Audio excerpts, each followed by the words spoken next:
All right. I thought I could wait. For the final two matches, but then when we saw the list and how they were going to go about this today, I could not sit here and not go live for the most anticipated next 10 minutes in the history of SummerSlam. Ladies and gentlemen, what's good? Welcome into night number 2. My name is the Coach, or you can call me Nostradamus, one of the two, because so far, if you guys watched my social media videos the last 2 days, basically, I've called everything. I have called everything. I did a video prior to night number 2. I said, if Chelsea Green doesn't win, what are we doing? And just now they had her win. We'll talk all about that during the post-game show. I said we got to have some surprises. Last night we had one. So tonight we had one in the very first match. Kevin Owens, he is back, and he is the new number 1 contender. So at least they're trying tonight, so I will give them that. But this is the one. This is the one that we've all been waiting for. And Mikey P is going to join me here shortly.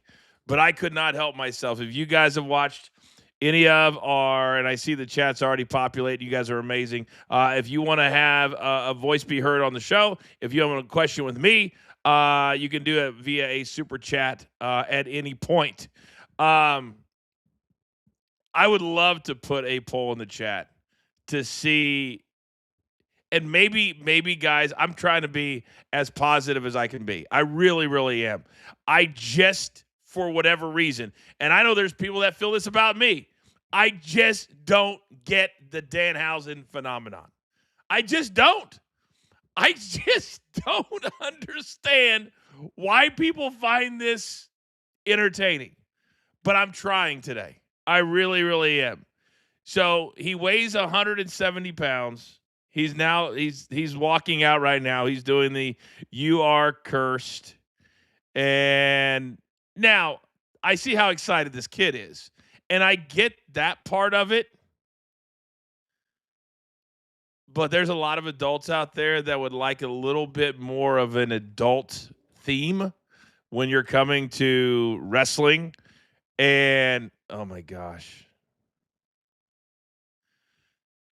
All right, I've decided. I'm gonna be absolutely positive for the next whatever it is, 15 minutes.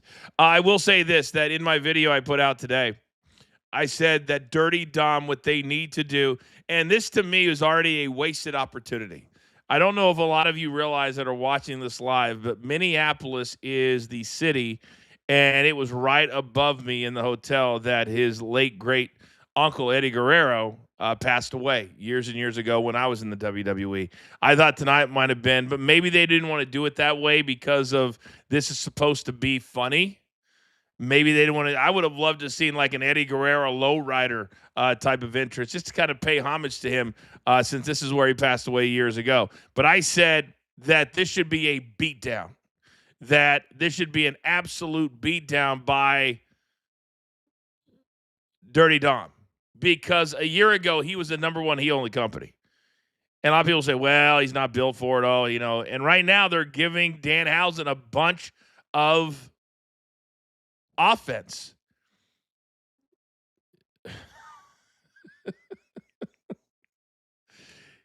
Dirty Dom, to me, has everything that you could possibly want in a heel. And sometimes you got to have just like a beatdown. Just a beatdown. And so to me, you give him a little bit of offense, and then the rest of this match should be just beat down. Because to me, if you're going to truly have Danhausen be a kid's favorite, then what do? Kids hate seeing their puppies. Kids hate seeing their cats. All right, so we do have a poll in the chat. I want everybody to vote. Who's going to get the human monies on a poll? I think this is how you win this match, is you grab the money that is on the poll in the corner. So I want everybody to vote. The poll's in the chat right now, and let me know if you're as into this as I am. And I believe joining me now on stage is the host of Fight Time. I'm here. I don't see myself, but I'm here. You don't see yourself? There we go. Yeah, now we're good. Now I see you. Okay. All right, so Mikey, so far, very competitive matchup. I'm trying to be as positive as I can be for everybody in the chat, which is absolutely popping already. I know you guys have been waiting on us. Mikey, were you looking as forward to this match as because now Danhausen is going for the money, and they're doing this right after you had a ladder match as well. I was, coach. I don't know if I'm getting pranked here at BTT Wrestling because we decided to come on during this match. I will fully admit, like I'm a mark for this. I actually enjoy Danhausen way too much as someone in his 30s. Like, Are you serious? yes, I love it. All right. Well, right now, JD McDonough just did a moonsault, and here comes the Mini-Hausens. And today, there's 4 of them. They've added a Mini-Hausen. So there's 4. And, oh, gosh, JD is not having it. It's JD against the 4 Mini-Hausens. Oh, my God. Apparently, they said, hey, JD, go out and kill them. Because that's exactly what he's doing. Holy criminy. He just threw one of them through the actual mat. They did not just turn. Now the third Mini-Hausen, Mikey, is oh my God. JD is really selling for this guy. Mikey, what do you like about this? Like, seriously, what do you like about it? I'm asking a serious question. I like the comedic value of it. I know it's repetitive. I know it's annoying. You know what I think I like the most is that just Danhausen doesn't take himself seriously, right? Like he just does every single thing like he's not even trying. And I feel like as soon as the camera goes off to the public, he's probably laughing after each segment he does. So he enjoys it. So I enjoy it. All right, so the Mini-Hausens are trying to get to the money, but that's the thing, Mikey, that I'm struggling with is that I just don't think it's funny. And there's no depth to this. It's the same thing. Use the word repetitive over and over. And now Dirty Dom. See, this is where you get off. If you're Dirty Dom, this is what a lying, cheating heel would do: is beat down on Mini-Hausens. That's what a heel does. And so I said, this is an opportunity. Oh my God, they're giving these Mini-Hausens like all the offense in the world, big dog. I mean, the stars of this match are the Mini-Hausens, and this was the problem. This is the problem. If you let Danhausen beat Dirty Dom, now what have you done to Dirty Dom? And right now, there he goes, up on. Okay, so JD McDonough. I guess there's no rules either, Mikey. There's no. It's a false count anywhere. It's a no disqualification. Hell in a cell. Like all the rules in a human money's on a pole match, apparently. And now, just for good measure, let's throw another Mini-Hausen into the barricade. I mean, you're right, Mikey. When you look at it in entertaining value, it is every bit as bad as I thought it was going to be. Now, who's coming on now? Who's this? Joe Hendry? Wait a second. As if Monday was not bad enough. Here comes Joe Hendry. Without a shirt on, I might add, and he just broke a guitar. What are we doing, Mikey? So this is where it actually gets embarrassing to sit here and say, I like the Danhausen stuff, coach. I think you absolutely needed at some point to allow him to actually be a professional wrestler, right? Like everything being a gimmick is far too much. I should have prefaced what I said, coach, by saying the social media videos and the backstage segments are what I enjoy the most. So far in his tenure, anytime he's been in the ring, I've had to be like, I'm not a fan. I don't want to be a fan. Well, you're making Dirty Dom wrestle to his level. Yeah. This is a guy that wrestled competitively against John Cena twice. That's my problem. If I'm Dom, oh no. So they just had some fireworks hit. Oh my God. Some 36-year-old dude dressed like Danhausen. And no, you're not. And you know what's crazy is like the crowd seems to like. I can't hear him, but you know, maybe I'm the crazy one. Like, I mean, it's the first time the crowd's been on their feet the entire show. I just, you know, coach, on this one, I will 100% agree. The wrestling wasn't there. You know, night one, we talk a lot about storytelling here on the watch along. There is no storytelling. If any adult was reading me this bedtime story, I'd drink NyQuil instead. Like, this is just horrible. This is awful. None of this should have been allowed. Let's see what is the chat saying? I'm not watching Summer Scam, Mikey P, the Proc. Does anybody? I want to know anybody in the chat. And I'm being dead serious when I ask this. You've got. Does anybody in the chat? Can you tell me a realistic reason why they decided that Dirty Dom, who nobody's had more heat than the last year, that he would be the guy that go with Danhausen in the goof when Mikey, this is a guy that right now they need dirty heels. There's a reason Baron Corbin won tonight. They need heel champions. And you have, oh, there's a 36-year-old dude dressed up. Can you imagine him in his hotel room this morning, that guy? Did you just see him? Yes, I That saw. 38-year-old dude, as he's getting ready, he's like, "Hey, Ma, come look at my makeup." No, I'm going to SummerSlam. No, I spent $3,000. No, I know I spent $3,000 on my ticket. I got it, but don't I look good? And now Joe Hendry's out there going, a year ago, I was over like Rover. A year ago, and now Joe Hendry is Danhausen's sidekick. Yeah, a year ago, Joe Hendry was in the WrestleMania ring thanking Randy Orton for the opportunity. And now he's probably going back to Gorilla going, "What did I do, Paul? What did I do to deserve this?" It's a joke. I can like the backstage segments and the social media videos. I can't like this part. This doesn't make any sense. This is I see, what did I just watch? What is this? And this worst match ever. I mean, and now there's Michael Cole, and he's got to fake like he's into it.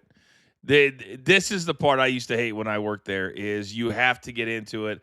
We've seen all the guys get into it, even though backstage, I promise you, everybody right now is going, this is ridiculous.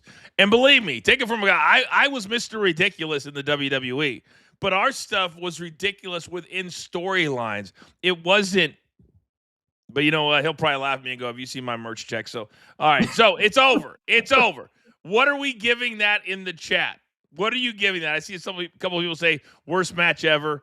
All right. Let me ask you this, Mikey. If you're Dirty Dom right now, what are you thinking walking to the back after the last 2 months of your career has been this? Man, I got to be honest. Like, I would really question, like, seriously question, should I just focus on AAA? My Rey Mysterio's the general manager down there. You guys have a belt on me there. Like, you're not going to take me seriously on Monday Night Raw or with the Judgment Day. You let me wrestle John Cena, and a year later, I'm in a gimmick match. I would honestly just be like, you know what, guys, I'm good. I'll just go to AAA. This is, and I think I agree with you. This is a situation for fans that are watching right now that was always one of the issues when I was in the WWE, is you're scared of your own shadow. You're scared that if you say anything that they're going to punish you. Like, I got punished a few times for saying, no, I'm not going to go to Afghanistan or Iraq. No, and if Dirty Dom complains, you know what's going to happen, Mikey? It's okay. You want to complain? Then you can sit and you don't have to be on the show at all. And we're going to take TV time away from you, because the only thing worse than being in a gimmick is not being on at all. Yep. That's worse. And when Triple H and the creative team have the ability to write you out of a show, then you go, okay, I'll go with arguably the most popular person on the show, even though for his character, it didn't make sense. I'll give you Danhausen has been popular. In 6 months, he will not be. This is already getting old for a lot of people. In 6 months, he won't be popular. And where's Dirty Dom going to be? I feel bad for him. Danhausen was cold after the Knicks won the NBA Finals, right? Like, that was 100%. over and done with. And how quickly they pivot away that Jalen Brunson, when they did Saturday night's main event, he had nothing to do with Danhausen, right? It's all about Jalen Brunson and Roman Reigns. Like, all right, big dog, we're going to put you with the big dog, right? So, you know, it's just one of those things where I cannot move forward. I'm all about the storytelling aspect, coach. I don't know where you go from here with either of them. Does Danhausen just pick somebody to curse now? Okay, that's boring. And then Dirty Dom, I'm gonna laugh at you for the next 6 months. Oh man, oh man, oh man. We do have a quick super chat. Awful. How do you fumble, Joe and Dom? Lonnie, that's a question I've been asking. And you guys that watch our shows, you know I've been asking this. And the blind WWE fans, not the ones that come here, the blind ones, Mikey, that go, oh, you're just an old fogey, coach. Oh, the business has passed you by, coach. No, I know what's entertaining.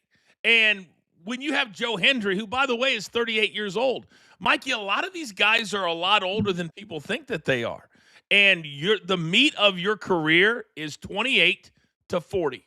So if I'm Joe Hendry and I've waited all this time to get to the WWE, and this is what you're going to put me in instead of giving me a serious, you really want to have a serious storyline if you're Joe Hendry, and certainly if you're Dirty Dom, no? Yeah, no, absolutely. And look at, the video you posted prior to night two, going live and the calling for Chelsea Green. And then you finally say, well, what took so long?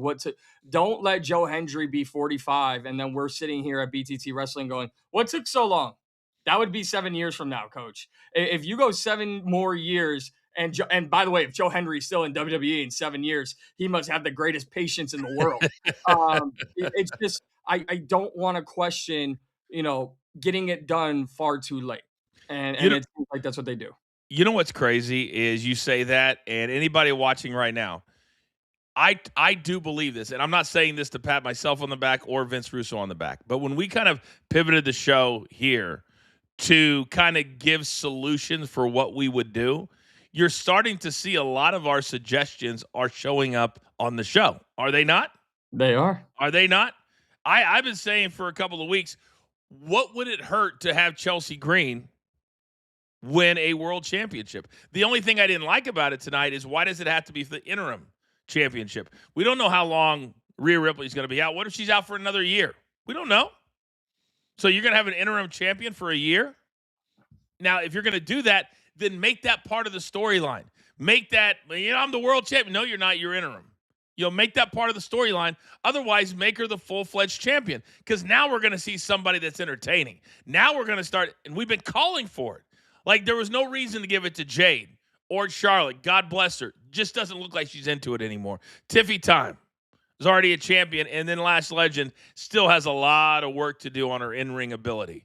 Tonight was the right choice, and it's kind of nice to see Triple H finally do something that made sense for everybody. Doesn't it? Yeah, absolutely. No, one thing I would love to see now too, coach, and it's kind of hard coming out of this ladder match. Like, let's keep Chelsea active. Let's not do what you did with Liv and keep her on ice. Like, can you imagine the story that Chelsea can tell if she's like, not only am I the interim champion, but I keep defending this thing. Like, whenever Rhea's back, like, I might be more of a champion than her. And then, I love that. Like, I would absolutely, like, let's keep her active because now she continues to get those high level spots, those championship matches, and then the crowd can really feed into it and you can build the story out longer. So I think they should keep her active as well. Not only super active, Mikey, how about we go after the guys too? Remember when CM Punk back in January was like, I'm a fighting champion, and he had like one match in 3 months? How about we have Chelsea point that out about everybody? How great would that be? A female champion go, whoa, whoa, whoa. Her? No. Him? No. Him? No. That would be something that's never been done before. And it would be amazing. And she is just annoying enough to pull it off. There's no doubt about it. All right, we'll talk more about Chelsea Green, her victory, Danhausen and his victory with the 4 mini-Hausens. Also tonight, Baron Corbin took out Trick Williams. Interesting decision on that one. And then, of course, Kevin Owens made his return in what turned out to be a fatal 4-way for the number 1 contendership. And he took the pin over Sami Zayn. So, Mikey, we are down to the final 2 matches. And this next one, I said before SummerSlam, to me, is going to be, by the way, they're running the promo for the watch party for next April for WrestleMania 43. Tony Khan, big dog, I know you're watching. What are we doing? How did we let them get the jump on you? That's my question. Every time I see that, the whole week they're going to do something here. Crazy. All right. So, Club WWE, we're running the promo right now. If you're not a part of the club, if you didn't want to spend another $99, Mikey P, you can do it right now. You can do it right now. In fact, I still think, Mikey, you can get a discount code to go to SummerSlam. I think if you're standing outside, you can still get it. Yeah. Perfect. Let me get in. Yeah. Yeah. There are. Who is that? What in the who? Oh, Rick Martel. Okay. Yeah, I don't know a lot of this. Rick Martel was a legend back in the day, and Greg Gagne. Now, for people who don't know, back in the day in the regionals, Minnesota. Oh, Molly Holly. Oh, what a sweetheart. I love Molly Holly. Oh, my God. If there was ever a person not made for pro wrestling, it's Molly Holly. That is for damn sure.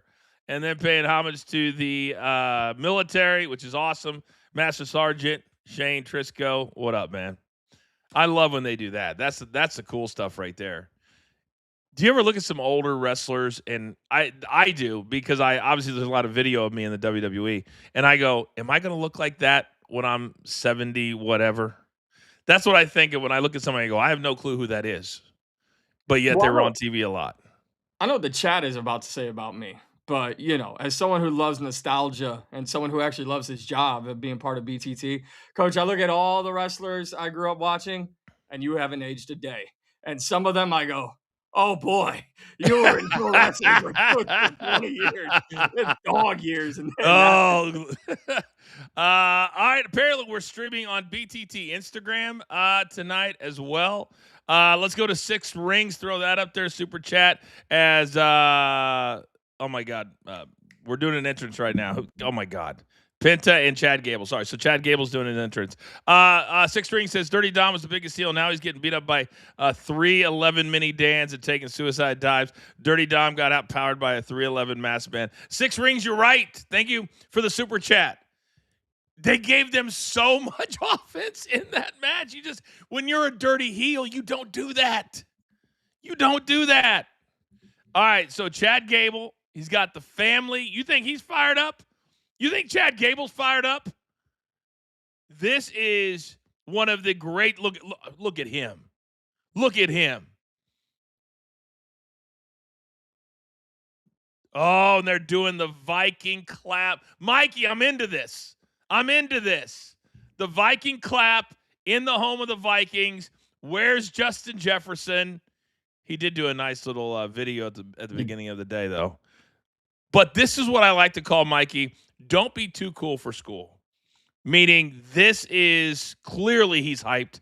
Clearly it's his hometown. Clearly it's the biggest moment of his career. Mikey, if they don't make him the new Intercontinental Champion tonight, I don't know what we're doing.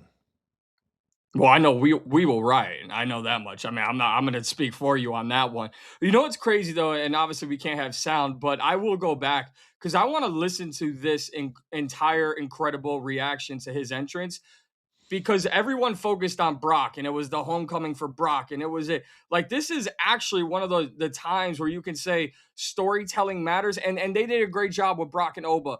But look at what Chad Gable went through in AAA and the match he put on in the Mass vs. Max, which really put him over. And now you see the reception he's getting in his hometown. That's pro wrestling. That's what WWE should be about. 100%. That was maybe the best match I've seen in 25 years. The aggression, the speed, the being in shape. We talk all the time about how guys are getting gassed. If you haven't watched that match with El Grande Americano and Chad Gable, you need to go back and watch it. It was as good as it gets. Now, it's going to be interesting because this is another superstar that I disagree with, Mikey. Is they're like, man, Coach, Penta's over like crazy. Is he popular? Okay. He was a part of last season's Unreal, so you got to know him a little bit better. But I do not think here in the United States that he is more over than Chad Gable. I think Chad should be the Intercontinental Champion, but they're riding with Penta at least the last 3 or 4 months, and he was in the main event of Saturday night's main event as well. Yeah, no, I think the big thing about Penta has been that he's been active as an active champion, and that's why people are starting to grow to like him, and that's why he was easy to sell to the fans. But when you're putting him up against Chad Gable and the story and everything that we've seen and the character transformation, which is something we don't see anywhere else except for Chad Gable right now in WWE, I think that's why we all feel like they need to do the right thing here. All right, we'll see if they do. I know a lot of people are coming in on the chat. Just coming in right now, we gave you a little bit of bonus. We couldn't help ourselves. We came on live 3 matches early instead of 2 matches early like we advertised because we wanted to be here to watch Danhausen on a stick. I mean, Danhausen, human, yeah, that whatever that was. All right, so Penta and Chad Gable, and here's the other thing too. We've seen one surprise so far tonight. I don't consider B-Fab in that ladder match a surprise. Okay, I don't. I did love how she popped up to win, but so far we've only seen Kevin Owens, and last night was Randy Orton. Don't you think on these big nights there needs to be more surprises, more run-ins, more stuff? We have, we haven't had one, unless I missed it. We haven't had one backstage interview, segment, nothing. And when I was in the WWE, you know what I used to love before the main events? That big time interview. Well, Seth Rollins tonight, you got the opportunity. Well, Roman Reigns tonight, you got the opportunity. Where has that gone? We haven't had not one interview last night or tonight. Am I wrong? No, well, when you have a 3-hour or 2-hour pregame show, I mean, they're all reserved for that. That's the problem. Like, you're taking away from. You have to sell us if you want us, especially to become ESPN Unlimited subscribers. Sell us on continuing the story and what we're gonna watch, not just give it to us all on the pre-show. Even if you give it to us on the pre-show, the one thing and we got a little handshake here. I like this. I like handshake. I like bringing it in. So it's not dirty versus dirty. It's competition versus competition. I do like that. There's a misconception. How many times have I told you and the other guys that people only watch for a certain period of time, right? And even though people watch maybe all of SummerSlam, they're not watching the entire 3-hour pregame. And even if they do, they're psychopaths. So you can still run interviews on the pre-show. But to me, if you run a Seth Rollins right when he walks in the door at 4 o'clock, and then you get him hair wet right before he goes out at 9:30, that's a different Seth Rollins. That's a different mindset. I'm getting ready to go out there and put it on the line. I'm in the main event. I'm the reason that these 27,000, maybe 28 showed up tonight. Clearly, they're not going to focus on it. Really good start to this match, by the way. Did you see some of the opposite people that were like sitting where we can see them right now? They took pictures of the opposite way. Did you see some of those on social media? I did. And also those who are, I'll just say this as well, though, Coach, those who are using AI to make it look even worse, just stop. You don't need AI to make it look worse than it already is. We know how bad it is. All right. Like, there's some that are taking out other sections. Yeah, they're just like, it's like you just see the first like 5 rows and then nothing behind them, and they're like, look, they couldn't sell. It's like, okay, all right. You know who I would be upset with, and this is just how you sell the tickets, is you sell them all on one side. So you're seeing people all the way up in the nosebleeds, and then you got tickets on the opposite side that are at like 15 rows up or 20 rows up that aren't sold, but yet you're making me sit all the way up in the nosebleeds. That's what I hate when they do it this way. But they did it when I was there. So it's just the way that you have to do it, because otherwise it looks bad on camera. It looks bad. I agree. Yeah, absolutely. But we are definitely getting a very entertaining high-level match here so far, Coach. Don't sound so excited there, Mikey.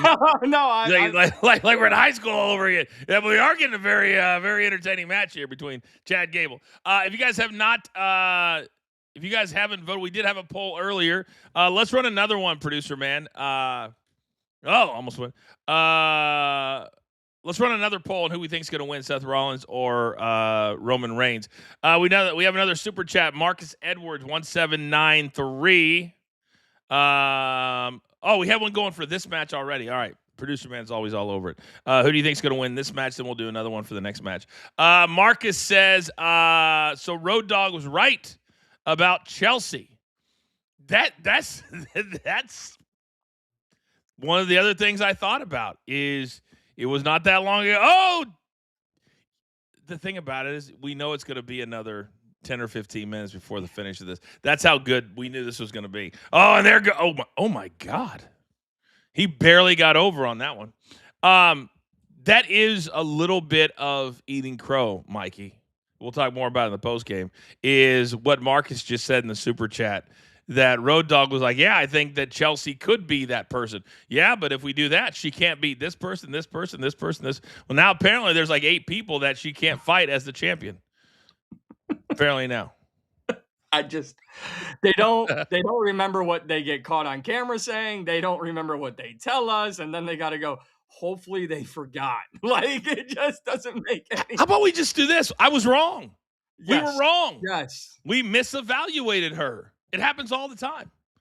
All the time. Oh, here we go. Penta. 1, 2. Oh.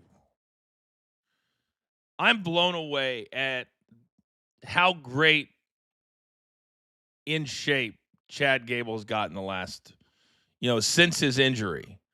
He did not sit at home. He shot himself on video. A lot of the video he shot was him shooting himself like his iPhone. Yeah. And I give him a lot of credit because it wasn't like he was out of shape before, but man, he is in phenomenal shape now. And now you got a little bit of trash talking. Do you think they talk trash in Spanish and then in English? I would. Or is it all? You would hope so. Honestly, I would hope it was all in Spanish. like if Penta just cut a full promo and Chad put it all back and was like, "Yeah, I went down and learned it too, big dog." Like that would be hilarious. Keep those super chats coming. If you have a question or a comment and you want to see your name up on the screen, just let us know. We've had a whole bunch this week on the 2 count on the Coach and Bro show. I've seen the numbers. You guys are really allowing. Oh my God. Oh, I hate when that happens. So obviously a little extra extension there, Mikey. I don't like it when either your body or your legs hit the corner. That's how you can, I don't know if you call pulling a calf muscle, but you can certainly hurt tendons and hurt the knee. It just scares me when that kind of stuff happens. I don't want to see any more injuries to anybody right now. Now, oh, that's a great shot.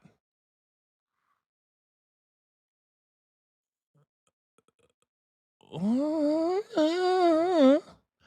right, not probably the best angle for that. Now we're gonna go for a submission. Oh, damn. That looked nasty. I'm a big fan of moves that look nasty, that if you slow them down, you go, oh, there's not much there. I used to say it about the Dudley Boys and the 3D finish they used to have because I took it so many times. You watch it in full speed, you're like, oh my God, they just, broke the guy's neck or something. And then Bubba Ray was so good about it. Like his shoulder was like a pillow. Just when he came down, it was like you didn't feel anything. And that's kind of what that last move was. But I don't want to rip a bicep, a tricep. Just so you know, Mikey, those are the muscles on the inside of your arm and on the outside of your arm. What is the thing you call them? Bicep and a tricep. Muscles?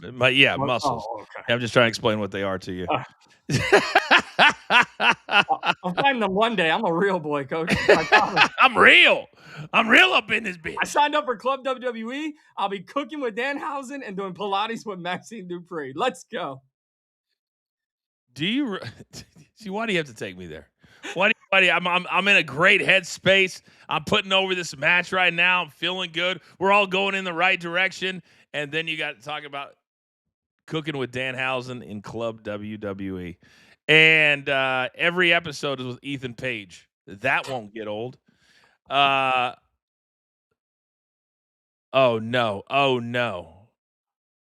Oh, that scares me. Oh, that scares me. So far, this is exactly what I thought that it would be. Let us know in the chat. Are you liking this match so far? Have you voted in the poll? Who do you think is going to win? I think Chad Gable's going to go over. We'll see the second title change. I guess you could say third. Oh, my God. Mikey, can you imagine doing a moonsault and you got to trust the guy on the ground, or you're the guy on the ground and you got to trust the person doing the moonsault? No. Golly. No, that was one of my first thoughts to kick off night two. Kevin Owens coming back, and I'm like, what a quick way to get right back into it, Kevin. 3 people, and you're right there. All right, man. I guess you're healthy. Yeah, what's his name on commentary said, that's normally not the way you come back, is doing that right out of the gate. I'm like, yeah, no kidding, Kev. That just happened to you not that long ago. We got another quick super chat from Marcus once again. He says, hey, Coach, how was it? And did the pitch for the Teddy wedding? Saw it on a YouTube reel. Hilarious. It was funny. The wedding was funny. Back when you had real funny on the show. I mean, we had like elaborate things back in the day, just like the wedding, just like whoever officiated the wedding. Like I sat there and Hornswoggle was just messing with me the entire time. Like little things like that, the details. Mikey, we used to have food fights at Thanksgiving that if you watch them back, you can see like 22 different things going on at the same time. Not something stupid like throwing fake Monopoly money out to a crowd after you watch the dumbest match of all time. But I digress. Penta, the 1-2. Oh. So here's the problem with putting this match right here, Mikey, is we knew it was going to be great. We knew these guys. I mean, that move on the apron is sick. You got to know exactly where you are. But Mikey, now how does Seth Rollins and Roman Reigns? How do they follow this? They are not this fast, this great as far as in ring at this point of their careers. Do you know another thing? I keep looking off to the corner because I'm watching my clock, Coach. And when I watch my clock, I'm just going. Yesterday, night one ended around 9:15 ish Eastern time. It's 8.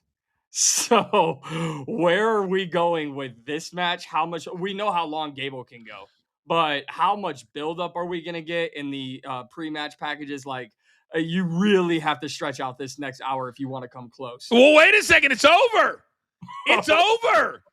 Just as you say that, the match is over. So we're 2 hours in. We've had 5 matches in 2 hours. Yes. And we're expecting those two to take us. I mean, do you want to come close to last night or do you not care?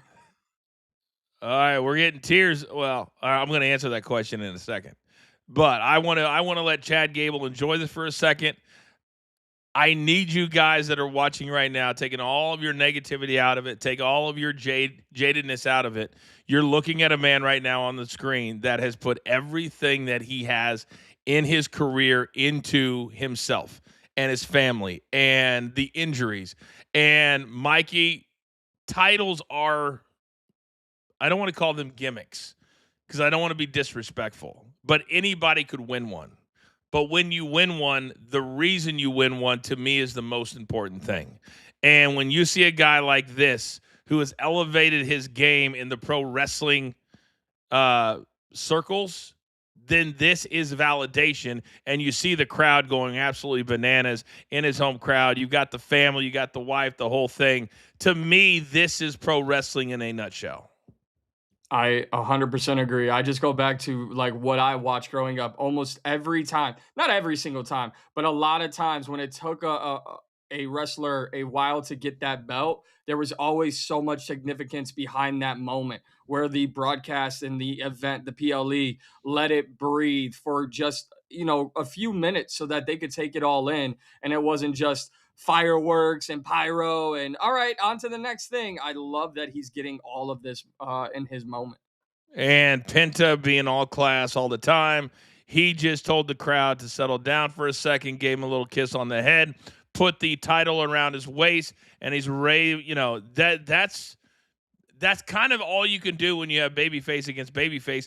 But Chad Gable in any other city, Mikey, would be a heel. Yeah. But he Yeah. can't be a heel in his hometown. So this is how you have to do it. And then here comes the family. Oh my gosh, he put his son in his gear. I mean, they're in matching gear. Are you kidding me right now? Are you kidding me right now? His little man's in matching gear. Little sis is crying. Parents.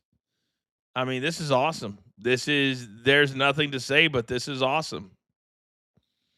This And is the the one time they get it right, honestly. This is one of the very few times they've gotten it right, and I love it. I love it. I do too. Everybody's on their feet. Everybody's going crazy.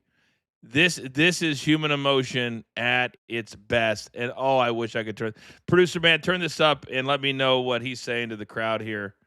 Oh, please tell me he's not retiring. Well, I mean, he's not going to retire, is he?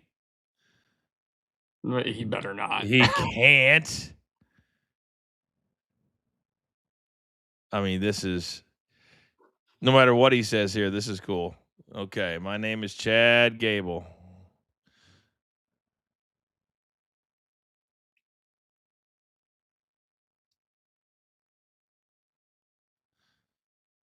All right, I was born and raised here. I mean, I've always thought a million times what it'd be like to win something in the place where you were raised, where like everybody knows who you are. And whatever you're saying right now, this is amazing because you see it on his face. This is real to him. This is real to them. And this is my family stood by me to this moment where I can say I'm the Intercontinental Champion. This is a celebration that doesn't look fake. Can I say that? Yeah, absolutely. 100% you can, because you're 100% right. So many times people will do the celebration because that's what you're supposed to do, or that stupid point to the WrestleMania sign every time from, when you win the Royal Rumble. This is, oh, wait a second. This is going to be, who is this? Mug Root Beer? Who is in that? All right, it's going to be, okay. What is this? He's Oh, got that dog in him. he's got that dog in him. Got that dog. Hey, this again, a creative way to do a sponsorship. Hey, Mug Root Beer, call us. We'll do the same damn thing right here at BTT Studios. All right, I wonder who's in. I thought maybe they were going to do something where, are you ready to make? Okay, so this is awesome. So they go from Chad Gable winning to a AAA promo. Great producing. Great producing, because I guarantee you during that match they told the story about Chad Gable in AAA.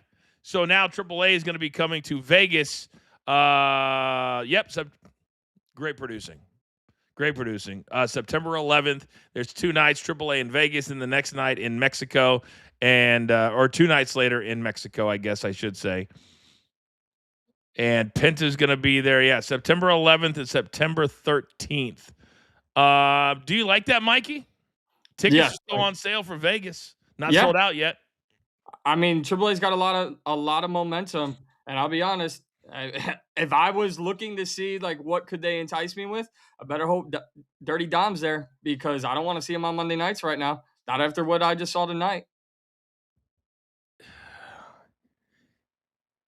Maybe we're overthinking that a little bit.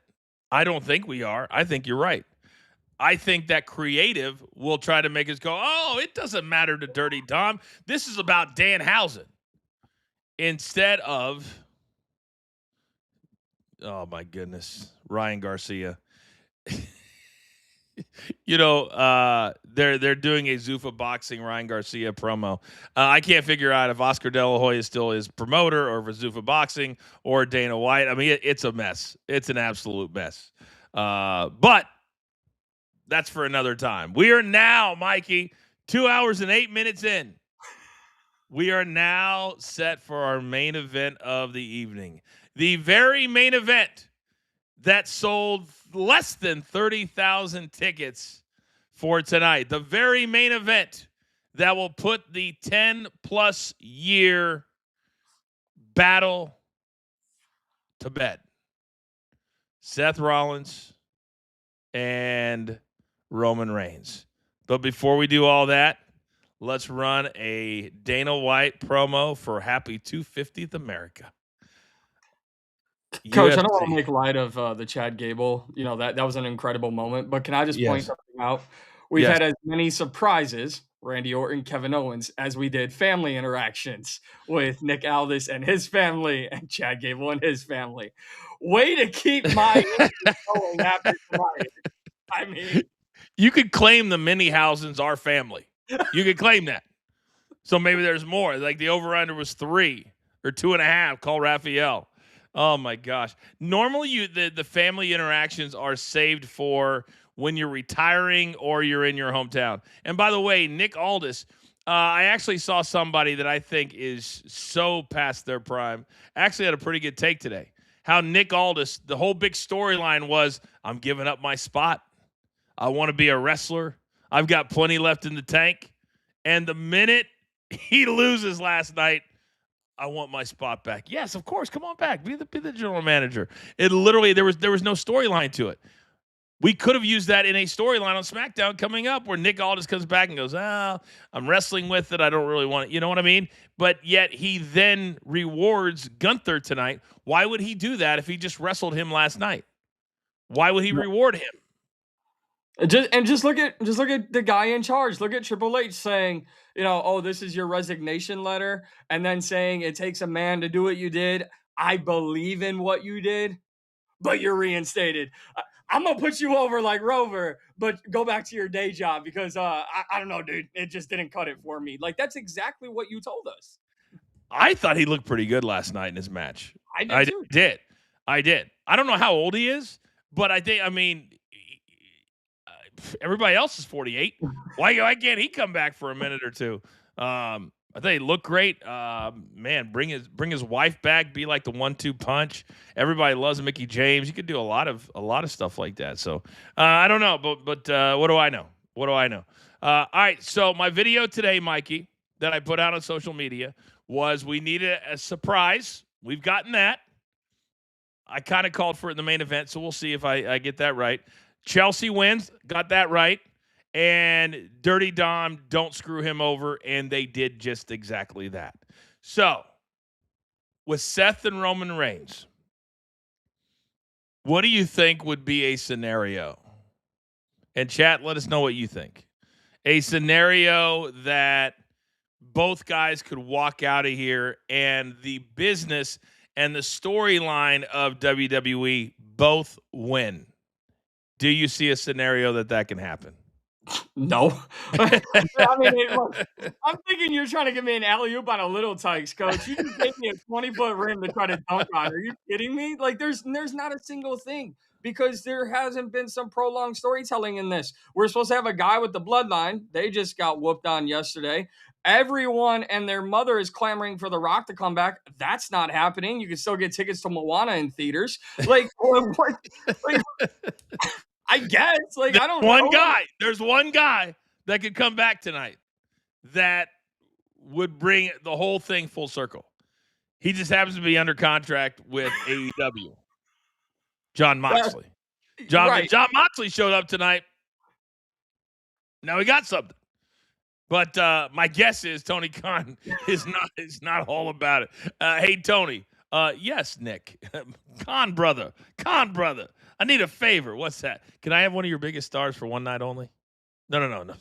Just second night of SummerSlam. Don't even worry about it. Oh, really? Okay. No, we weren't trying to screw you over by booking next year WrestleMania week in the States. No, we weren't doing that. Can you see how that phone call would have gone? Oh, my goodness. And Paul's going, no, they'll still remember him from his WWE days, I promise. Yeah. They'll still remember him as Dean. Yeah, in one run-in. And the announcer will be like, oh, remember 10 years ago, then 8 years ago, remember on that night in July? And then Michael Cole's giving us 8 different things that the Shield used to do in one run-in. By the way, they just did a promo for Money in the Bank in New Orleans.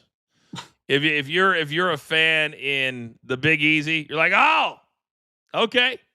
I was supposed to get WrestleMania, but you're gonna give me Money in the Bank. Thank you, Trips. Thank you. We'll Or, we'll take Penta and Chad rematch. What? or, oh, I can't wait. I'm gonna watch someone win this PLE and then go, nah, I don't want the briefcase. Can I you want to have imagine? Baron Corbin. I don't want to be Mr. Money in the Bank. Give it to somebody else. It's a pain to take that on the plane every week. Do you see CM Punk in Unreal? So do I have to carry this around with me? Cody's like, yeah, big dog. If there's like an emergency match where you got to show up, yeah. How often does that happen? You're going to be in the house show that doesn't exist. CM Punk. You gotta make sure you have that in your. You were talking about killing time. They're now doing it on camera with Joe Tessitore, Corey Graves, and Big E. I promise you, Corey Graves right now is like I will say, Coach, what? that moment with Punk on Unreal when he's asking about the belt, that was a little crazy. I was like, wait, is he really asking this? Like, Is would always have it.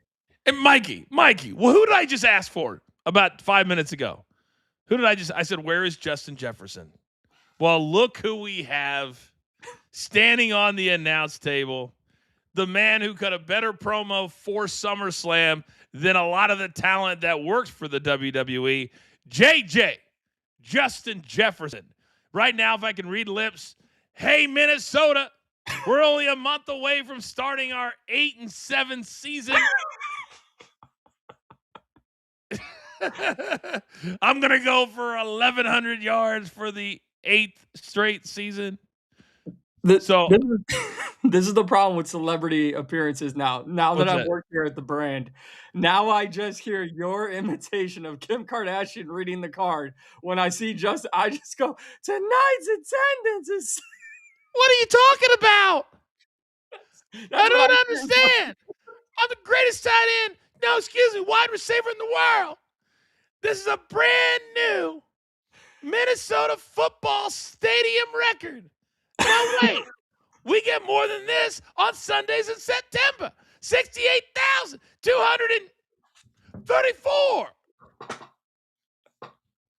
Without further ado, roll the tape. That's all I hear. All right. So Justin Jefferson, it's time for the main event. While they're running the package, let's answer a couple of questions. The Saki P. Coach, what does the future look like for Blake Monroe? Will Dean Ambrose return tonight? Saki, I didn't even know. I didn't even see this, and I just mentioned it. Is his contract over at AEW? Not that. I haven't heard anything either. Blake Monroe, guys, I saw she put out a tweet today or something. To me, she's a can't miss. Like Blake Monroe has as big of an upside as JC Jane does as a heel. And they've done nothing with her. Like nothing with her. She's got everything. I wonder if they think that she looks too much like Tiffy Time. Because they look a lot alike.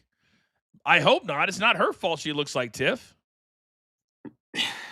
I saw the quote about how once you get called up to the big stage, you're on your own, you're flying on your own, you're traveling on your own, you're all this. And that at NXT, you have several days, you're in the same place, you can go back and practice and train and do all of that. Yeah. But Matt, there's no excuse for 6 straight weeks of backstage videos. I mean, you did a month of, promos and trailers and teases about her, and then you've put her 6 weeks just backstage only. Just let her throw a punch in the ring, please. When Tripp started talking about last night, we're right in the middle of the Roman Reigns Seth package, and he was talking about, well, get yourself over. Well, a lot of people think they're more over than Cody and CM Punk. Are you selling more tickets than they are? Probably wouldn't have been my argument on a night when I only had 27,000 in the building. Probably not my argument. You selling more tickets than them?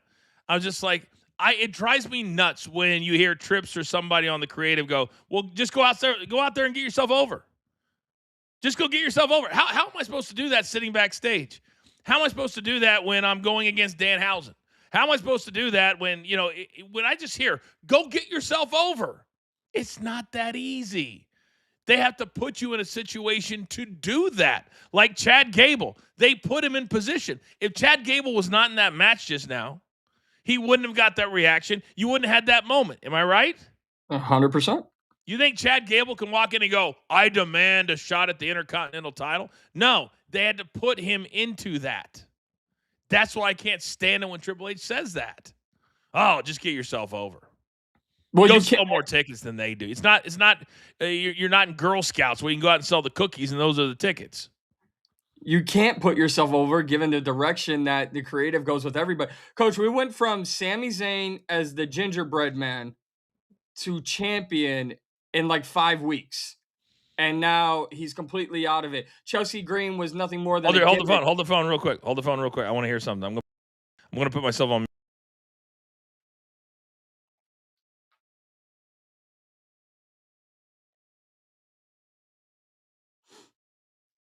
All right, here's my first issue with this match is they still have the fast music with Seth. Didn't mean to interrupt you.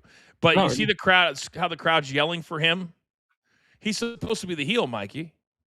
But yet they've left his music to where you can still sing along with it. Does that make sense? yeah. No, it does. Right? And I don't know what this mask is that he's wearing, or he had it on earlier. Did I miss something in the buildup? It's an old mask from what he wore in the Shield. That's what I figured. Yeah. And which again, not everybody knows that.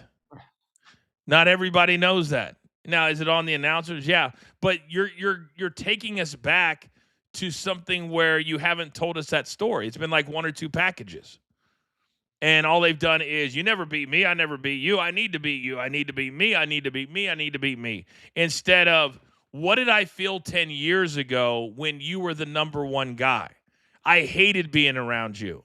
I hated being in the Shield with you, but why did I do it? Because I needed to elevate myself to become a superstar on that level, and I knew you could take me there. I don't need you anymore. I'm way above, like stuff like that. Get down and make me feel something for how much you have disdain for how they've elevated Roman Reigns and all of the main events he's been in, all the money he makes, and you haven't. That's what It's I would just do. no, just the creative just doesn't make any sense because they want to tell 5 different stories and then they miss the most basic one. Like every single Monday night that Roman actually shows up for, he's with the bloodline. But then Seth and even Punk leading up to their big matches go, "Oh, you're the number 1 star, but you never show up and you're this and I hated you, but you're great." And it's like, so what is it? Like what is the selling point? I'm just supposed to agree with you that I'm sick of tired of Roman just being number 1? That's the only thing that's reoccurring is Roman's number 1 and everyone's mad at him for it. This is where you intertwine stories, and where I would have said, if I'm Roman, let me, and this is how you inadvertently put over Seth, is, guys, the bloodline is very, very important to me. It is. That's our legacy. That's what we're going to be doing for the next however many years. But for the next month, I need to focus. So I need you, Jay or Jacob or whoever, run your stuff. And by the way, don't go out there and lose at SummerSlam. Now they did lose, so now on Monday night, I would be dealing with them. Or Friday night, I would be dealing with them. After Roman either handles business here or gets beat, and now he's really pissed off. And you see how you can take that down the road if you do that? But they didn't do that. So now all they basically did was lose a 6-man. That's it. That's That's it. it. Like now they're just waiting for their chief to find out if they're going to be in trouble or not. Like, you know. 100%. 100%. Man, we've got a bigger audience watching tonight than we had last night. Thank you to everybody for finding us, for letting us grow here at BTT, for making me and Mikey P and everybody a part of what you guys do, whether it's the Coaching Bro, whether it's Fight Time, whether it's a 2 count, whatever it is. We love doing this with all of you, so thank you guys very, very much. If you have a question or a comment, you can throw it our way, courtesy of a super chat. Also, we want you to vote. Who do you think is going to win this one? Seth Rollins, will he walk out as the World Heavyweight Champion, or will Roman Reigns remain the World Heavyweight Champion? He's in tremendous shape. And this is the reaction I wanted from Seth. I don't want goofy Seth. I want serious Seth, because when you face Mikey, the biggest name in the business, you better take it seriously. Yeah, it's all systems go. And I know you didn't ask, Coach, but I am gonna say I would love for Seth to win because tomorrow, Monday Night Raw, Des Moines, Iowa. Very weird if you go to Seth's hometown, and I mean he doesn't have the belt. So it's gonna be very interesting to see how they play this. But I am predicting Seth to win. Wow, I had not really thought about that, to be honest with you. I have PTSD when it comes to Des Moines, Iowa. I I'm got sorry. married. I got I'm married sorry, about I 30 know that, minutes by the from Des way. I Moines, knew Iowa. that. Yeah. Oops. Got a little PTSD around Pella. Everybody in Pella, what up? Um, so if you're Roman, I think this is going to tell me a lot about what his future holds. Because remember in May, he said, I'm not going to be part time. I'm going to be here all the time. And that lasted about a week, maybe two. And he was not at Night of Champions. So who stepped in for him at Night of Champions? Seth Rollins, and wrestled Braun Breaker, who, by the way, I guess Braun's not big enough of a star to have any kind of a match. We could have Danhausen against Dirty Dom, but Braun Breaker didn't even take off his street clothes for 2 days. I'd be hot if I'm Braun Breaker. Hot. I don't know if there's anyone who's worse coming out of SummerSlam weekend than Braun Breaker, especially given what we've seen over the last, like, what, 10 days or 2 weeks with Unreal coming out. You have that scene backstage where Paul Heyman says, this is where not just you, but we all make money with this moment, going back to when he speared Seth, right? And then you look and go, well, yeah, this is where we were all supposed to make money and the fans were supposed to buy in. And now he's not even at your second biggest event of the year. How am I a You fan you now? you could have put him in the Fatal 4-Way where you brought Gunther, who got to wrestle last night. That could have been Braun. That could have been Braun. You still could have had the finish with Kevin Owens easily. But to me, when I see we can't shove him down people's throats, I'm like, what did you do with Gunther for the last 4 years of my life? Like every time, like, and I know all those dudes so well. I mean, so well that I'm just going. I would be in that room screaming, going, "Are we serious right now? Does nobody have their own brain? Can nobody think for yourselves?" That's all you did with Gunther was have him win for 1,100 days. Hell, at one point, oh my God, here we go. Thank God my sound is turned down. You see, whatever her name is, the ring announcer, she's got her face up, all serious. Oh, it just, I completely recognize I have habits that are annoying to some, but man, not nearly as much as some. I mean, right now she's standing there and she is all. But this is what she's supposed to do. It's just the way she does it, Yeah. right? Yeah. It's just the way she does it that annoys me. But she's not doing anything wrong. But that took about what 10, 12 minutes. Look at Roman. Roman's like he's like, how many more of these am I gonna put myself through? And Seth is like, yes, I made this outfit on purpose. I I mean, and the problem is you can't even be like, I wonder if Seth was like, "Hey, Becky, babe, what do you think?" Because she probably had her own parachute outfit tonight, just in support, going, "I love it." Like, You look great. It's awesome. I do know there has been a shift in. Okay, here we go.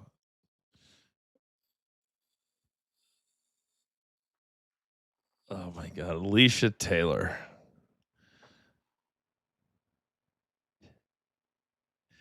The way she pauses on certain words drive me crazy.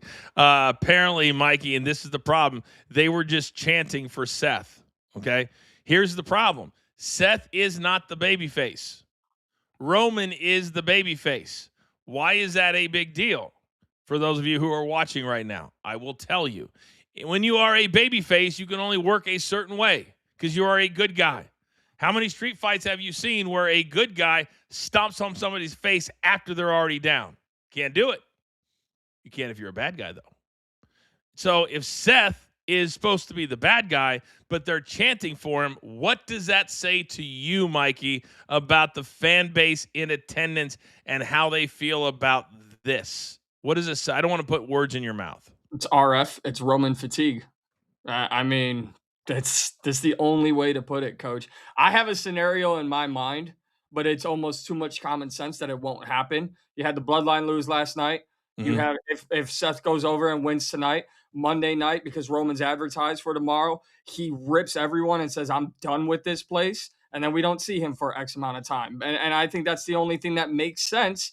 But knowing that, we'll get 5 run-ins tonight. We'll probably get some sort of tribal dance, and then Roman will walk out with the belt. Is he advertised for tomorrow? Yeah. He is. Yeah.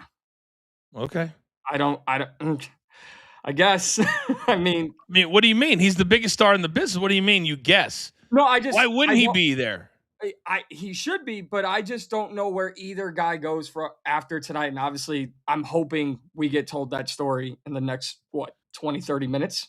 Well, I have seen some tweets about almost every show right now is way down on ticket sales.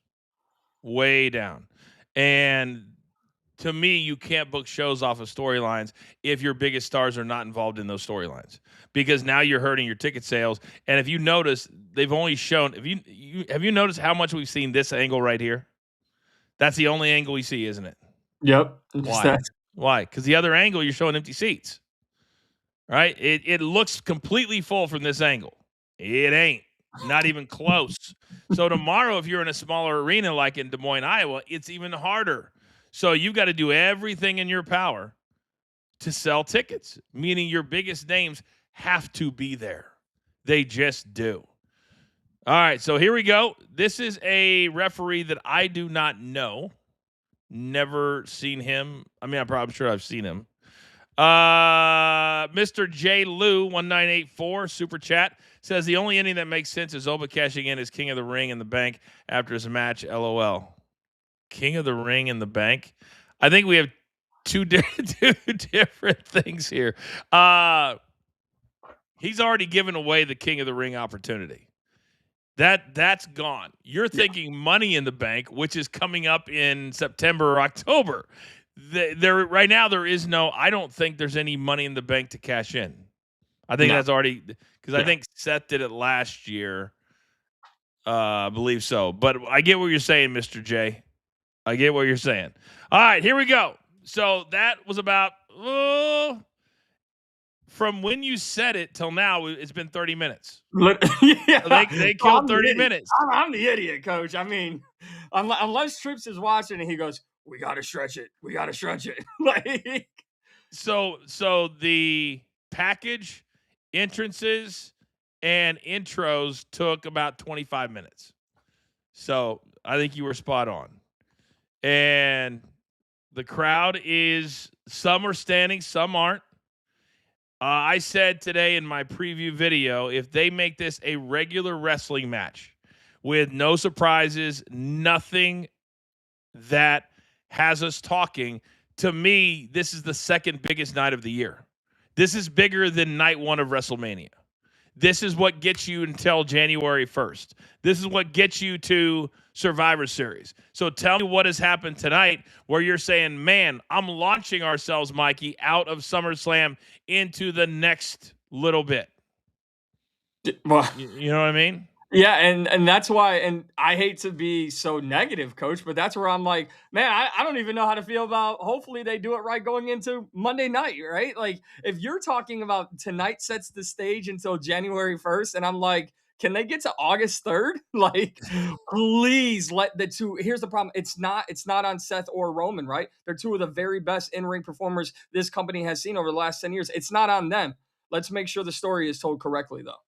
Here's you used a really good phrase, Roman fatigue. And here's the thing that I think people need to understand, especially in pro wrestling, that acknowledge me.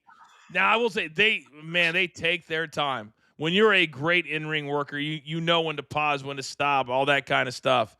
Oh, please don't hurt yourself again. Can you imagine he hurts his knee again by doing something silly?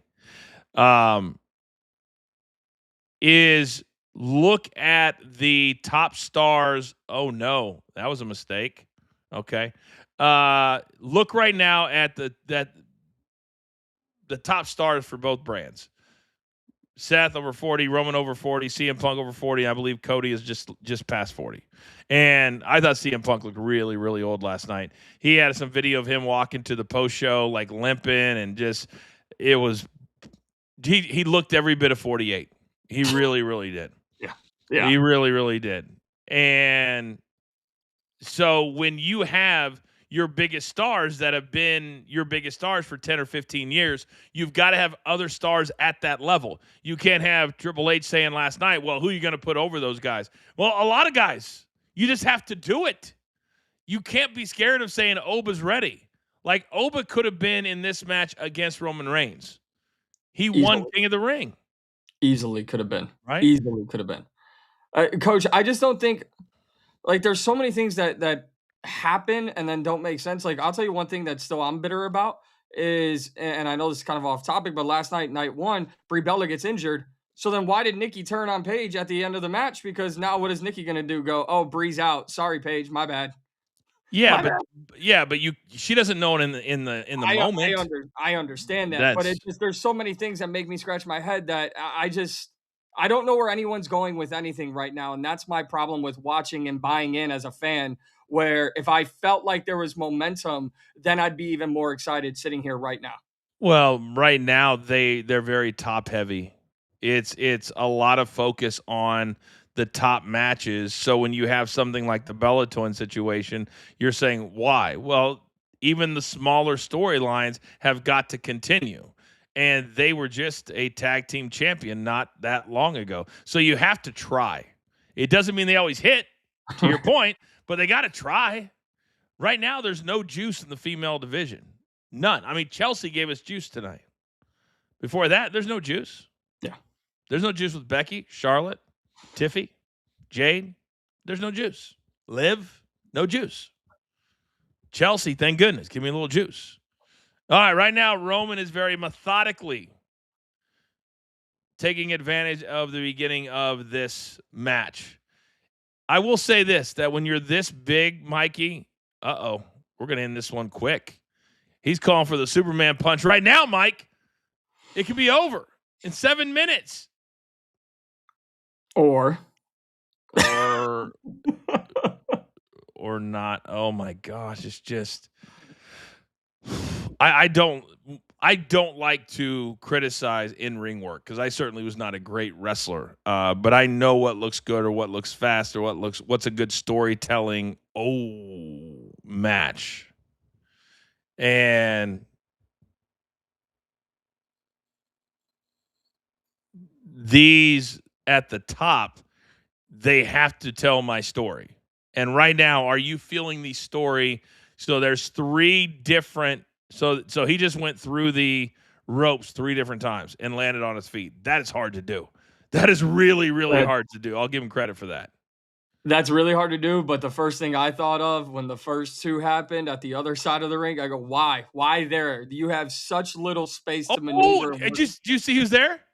I did not. Michael Chandler. They just showed Michael Chandler. Again, I mean, he must be the biggest. Coming soon. Yeah, I'll see you at 5. I won't see you at the top. Yeah, I just think like, why are we wasting that spot on one side of the ring when you have the tables there? That you want to go through the ropes 3 times, do it right now. Oh, I was gonna say 4, but Roman changed that.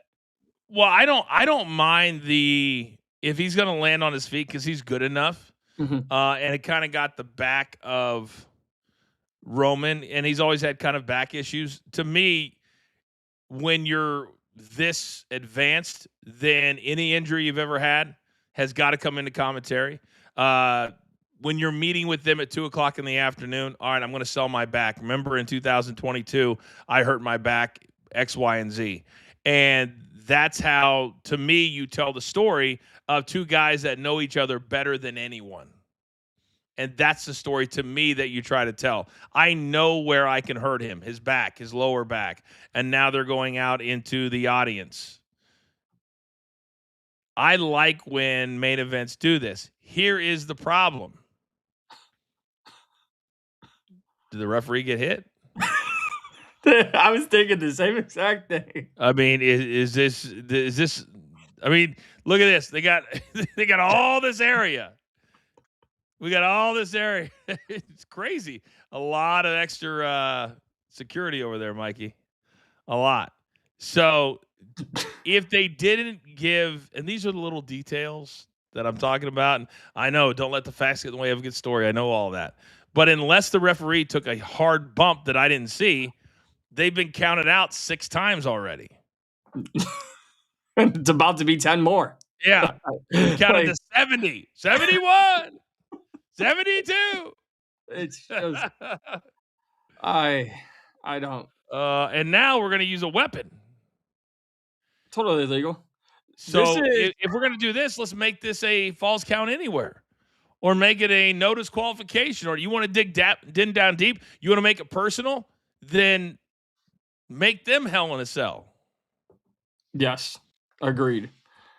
Or put the rules on a pole match. I don't know. Like, hey, stop making fun of that. I will not tolerate any of that unless I'm involved.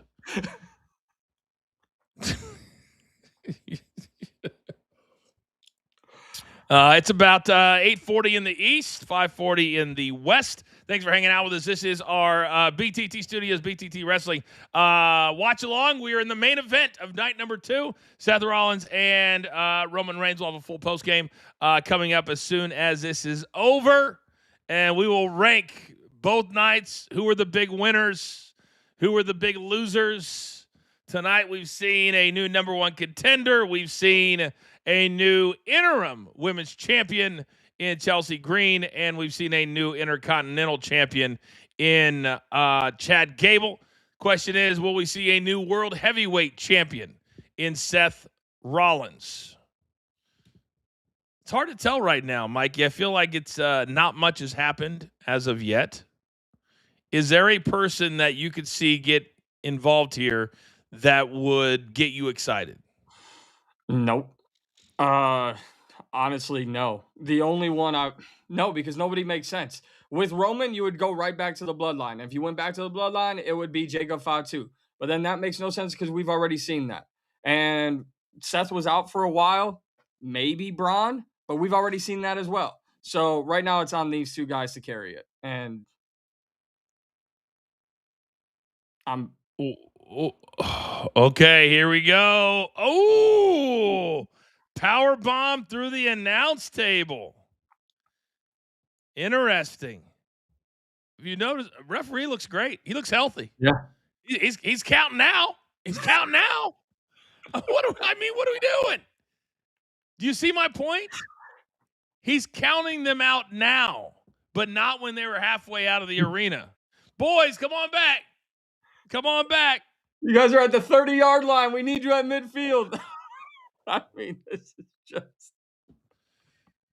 Oh, my goodness, my goodness, my goodness, my goodness.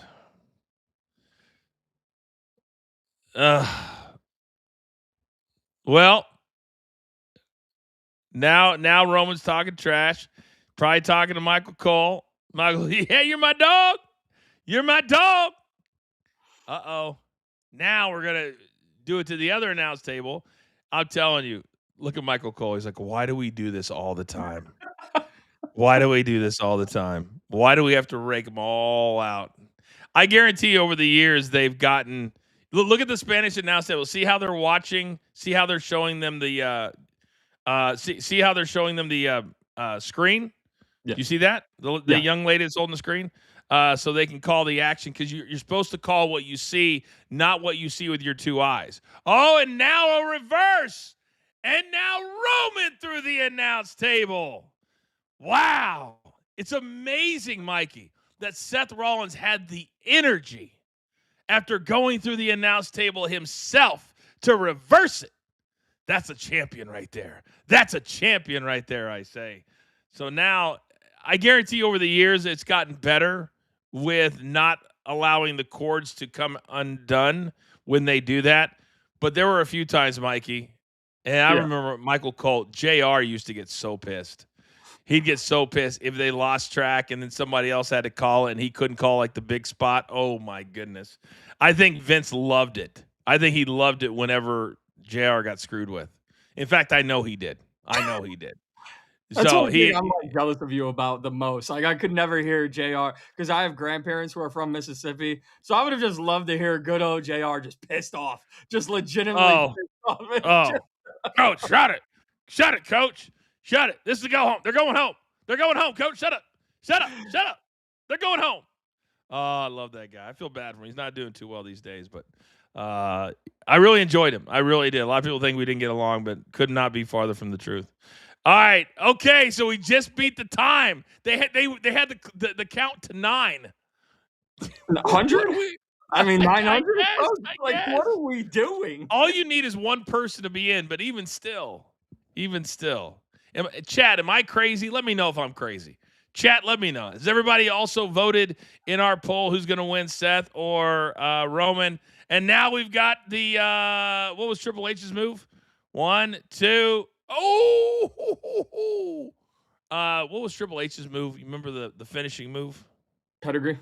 Yeah, apparently pedigree is no longer a finishing move because Seth just did it, and it did not keep Roman Reigns down whatsoever. So now we're going to reset. It is 8:45. Pretty cool shot there. Great shot overhead. I don't know. I mean, I'm trying to watch this from a fan perspective. Try not to be jaded. Trying to be super. All right. Now that's a finisher too. That's a Superman punch. 1, 2, and we kick out.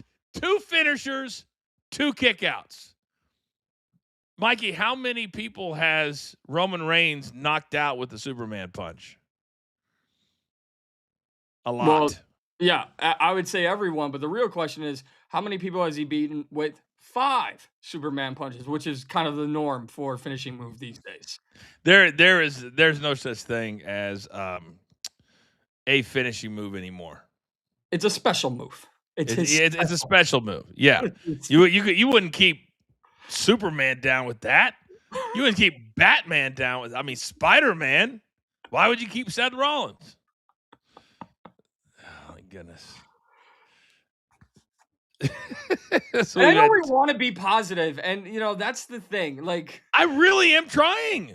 I know, I really am. I know. And here's the thing: I love both of these guys. Like, I am bought in on the character, but the fatigue in the storylines, the fatigue in the storytelling, and then the lack of availability for both, whether it's due to other obligations or health issues, it's just everything's being put on them, and to an extent, I think it's a little unfair as well. Yeah, that's a very good take by you.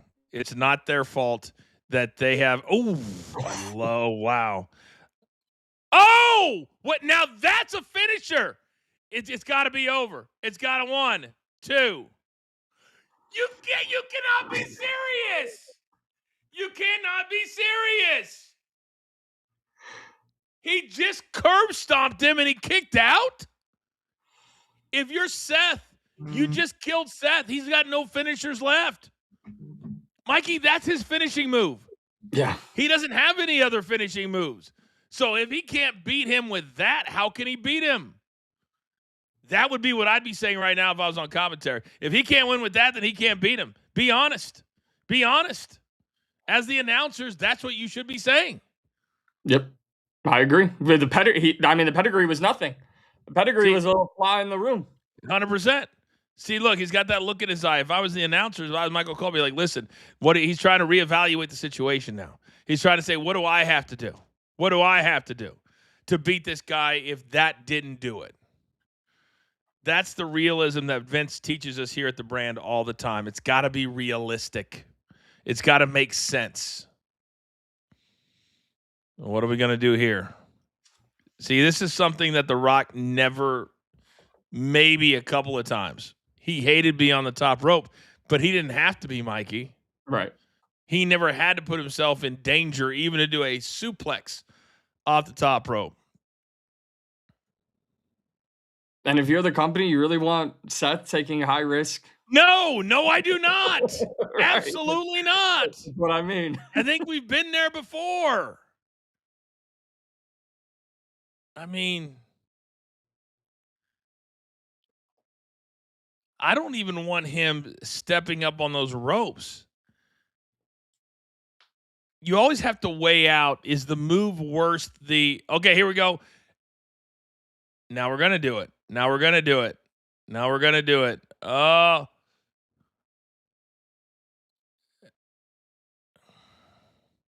Now we're gonna get him in a sleeper hold. Oh.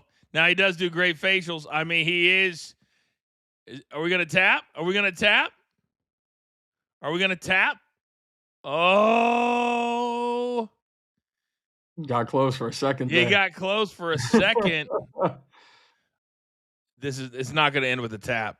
It's not gonna end with a tap. Oh, and he's gonna double down. We're gonna go UFC style. Are we gonna go Hulk Hogan? Are we gonna go Hulkster here? Okay, Seth, your neck's no longer in. Okay, yeah, shift it back in there, pal. I was like, you're already out. Just move your head. He goes, no. No. Dig deep, baby. Dig deep. Let's go. We're hulking Let's up go. here. We're hulking up. We are hulking up. And now he's standing. Oh, that's it. Your bad knee, and you're going to get 300 pounds. What are we doing? And now he's going to reverse it.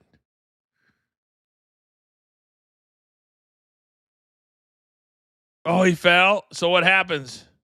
Oh, that's got to be it. 1, 2. No, what are we doing? No. 4 or 5 finishers. That's his finish. Oh, man. Chat, am I losing my mind or am I just the crazy negative one? I mean, even the crowd's like, wait a second. He's beaten 98%, but not Seth Rollins. No. He's taking the Superman punch. He's taking the spear. Now he's saying, I'm the one. He keeps saying, I'm the one. I told you before. Yeah, no, this makes perfect sense. Your tribal chief, your champion, has to self-motivate himself in the middle of a match. That's really believable. See, I don't mind this though. I see what you're saying. I think sometimes, and you're a big MMA guy, that you see people talking trash that when they get in there, they realize, okay, this guy is on my level. You know what I mean? So I don't mind that because you see it in MMA fighting all the time. That you're not on my level. You get in there, and you're like, you know what?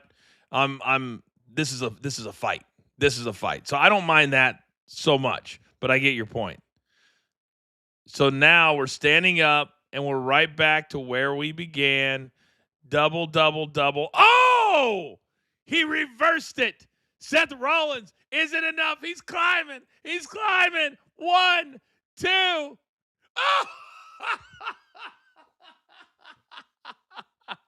No, not tonight.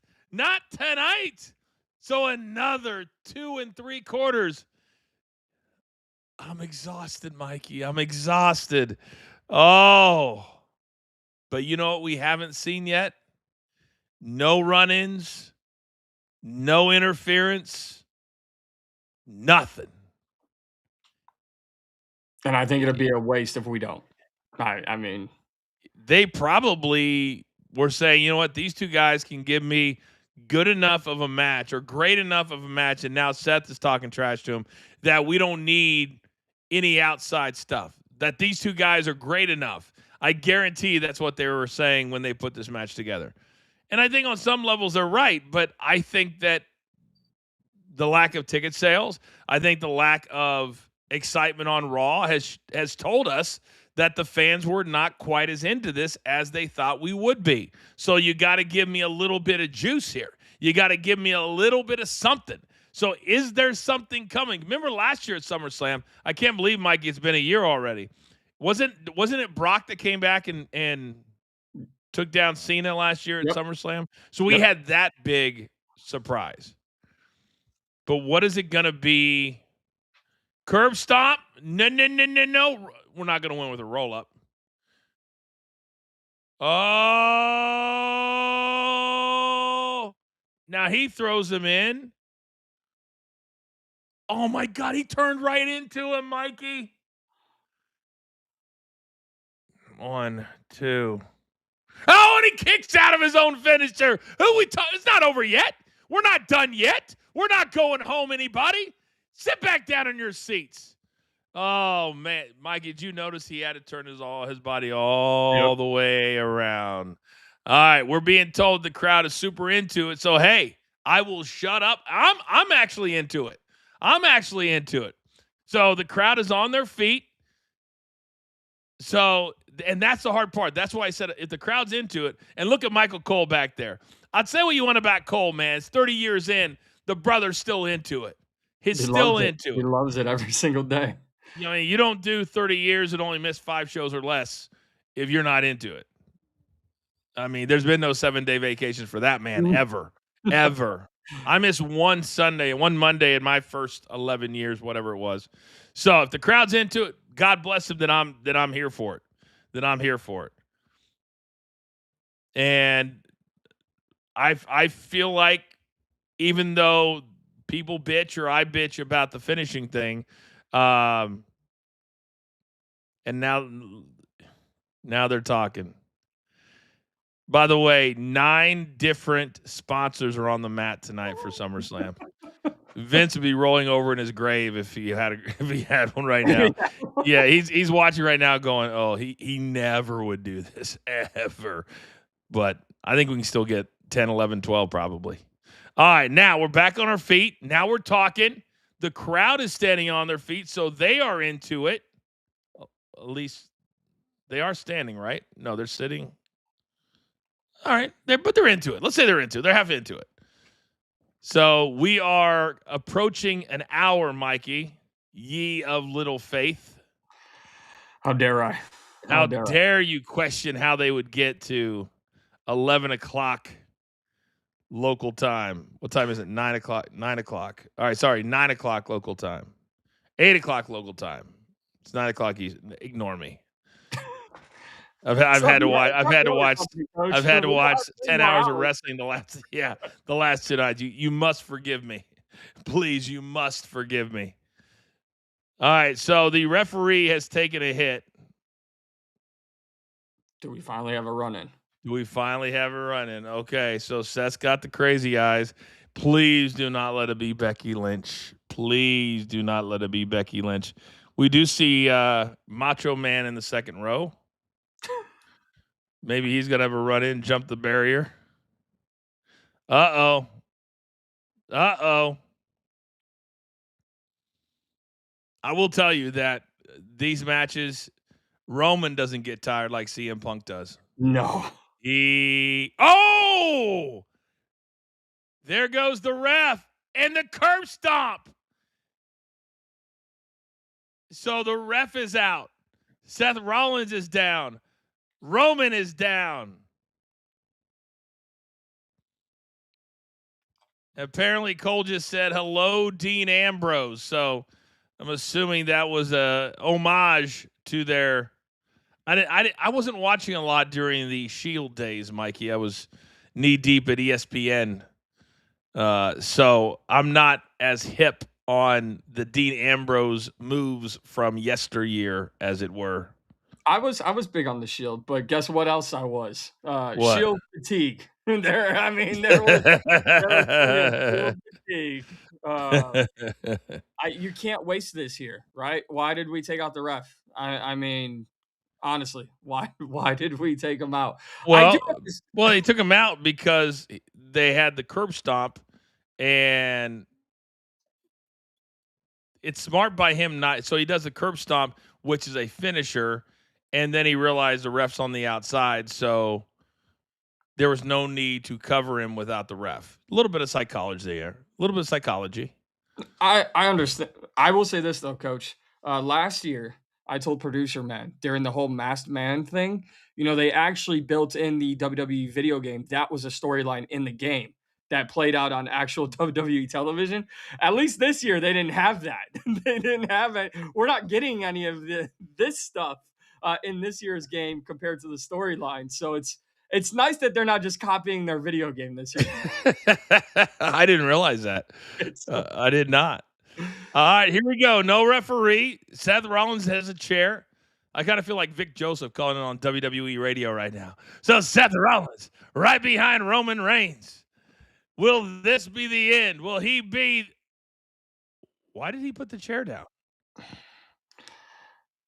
They keep going back to that infamous. Yep, here we go. Now it's going to be.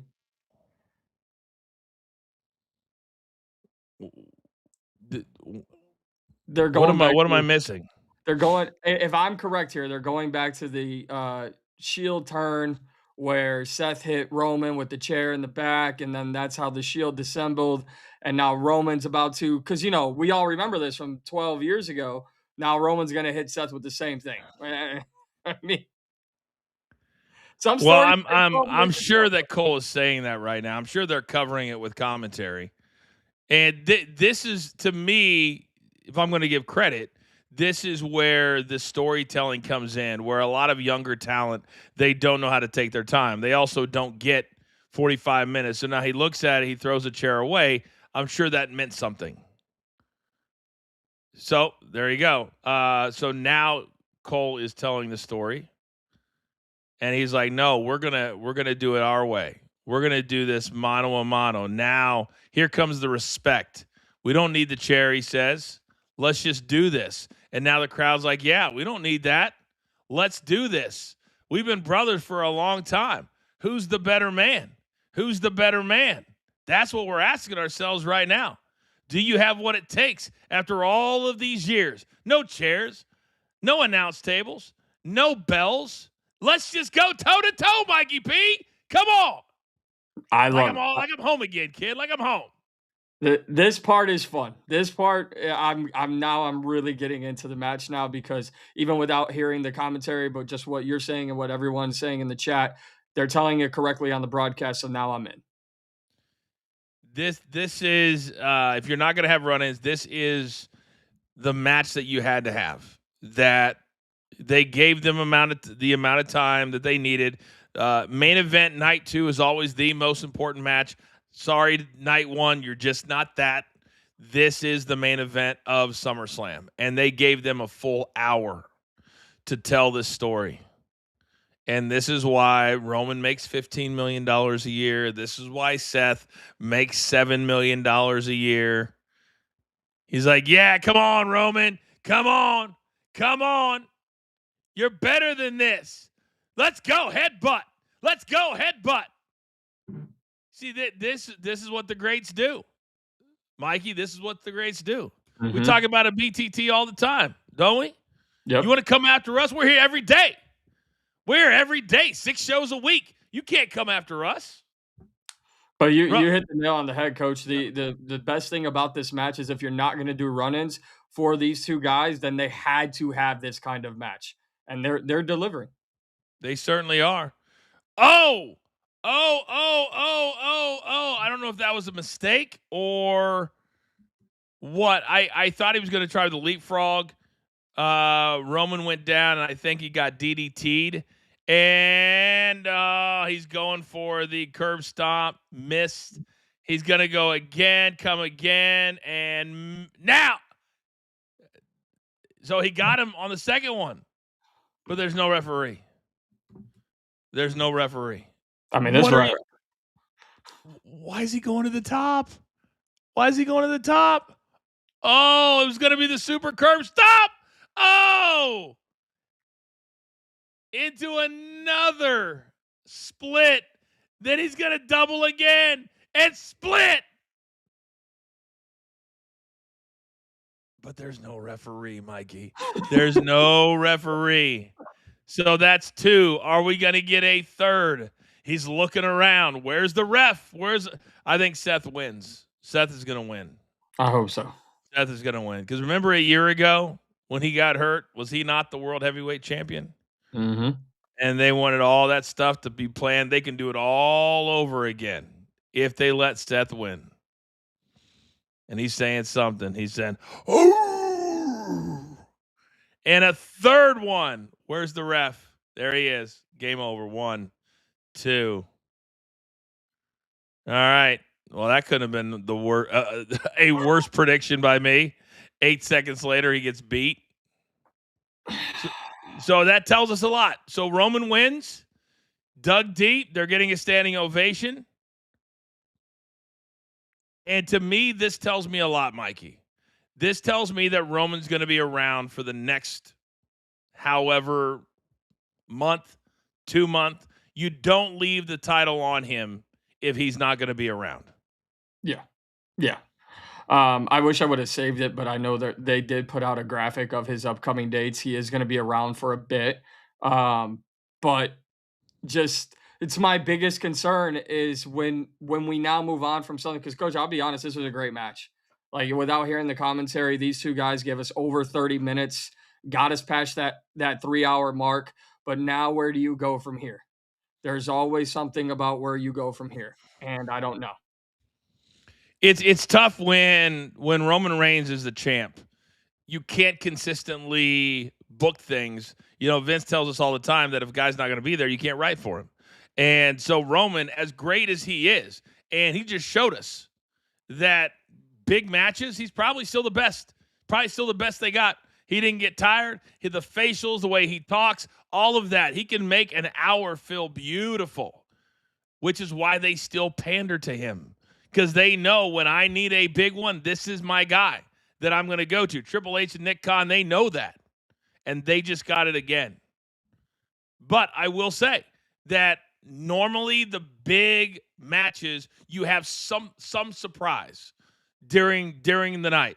I would still say that a lot of fans are going to be like, well, I feel a little bit let down because even though you had 3 title changes, you didn't give me any surprises outside of Kevin Owens and maybe Chelsea Green getting the job done. But congratulations to Roman Reigns for retaining his world championship.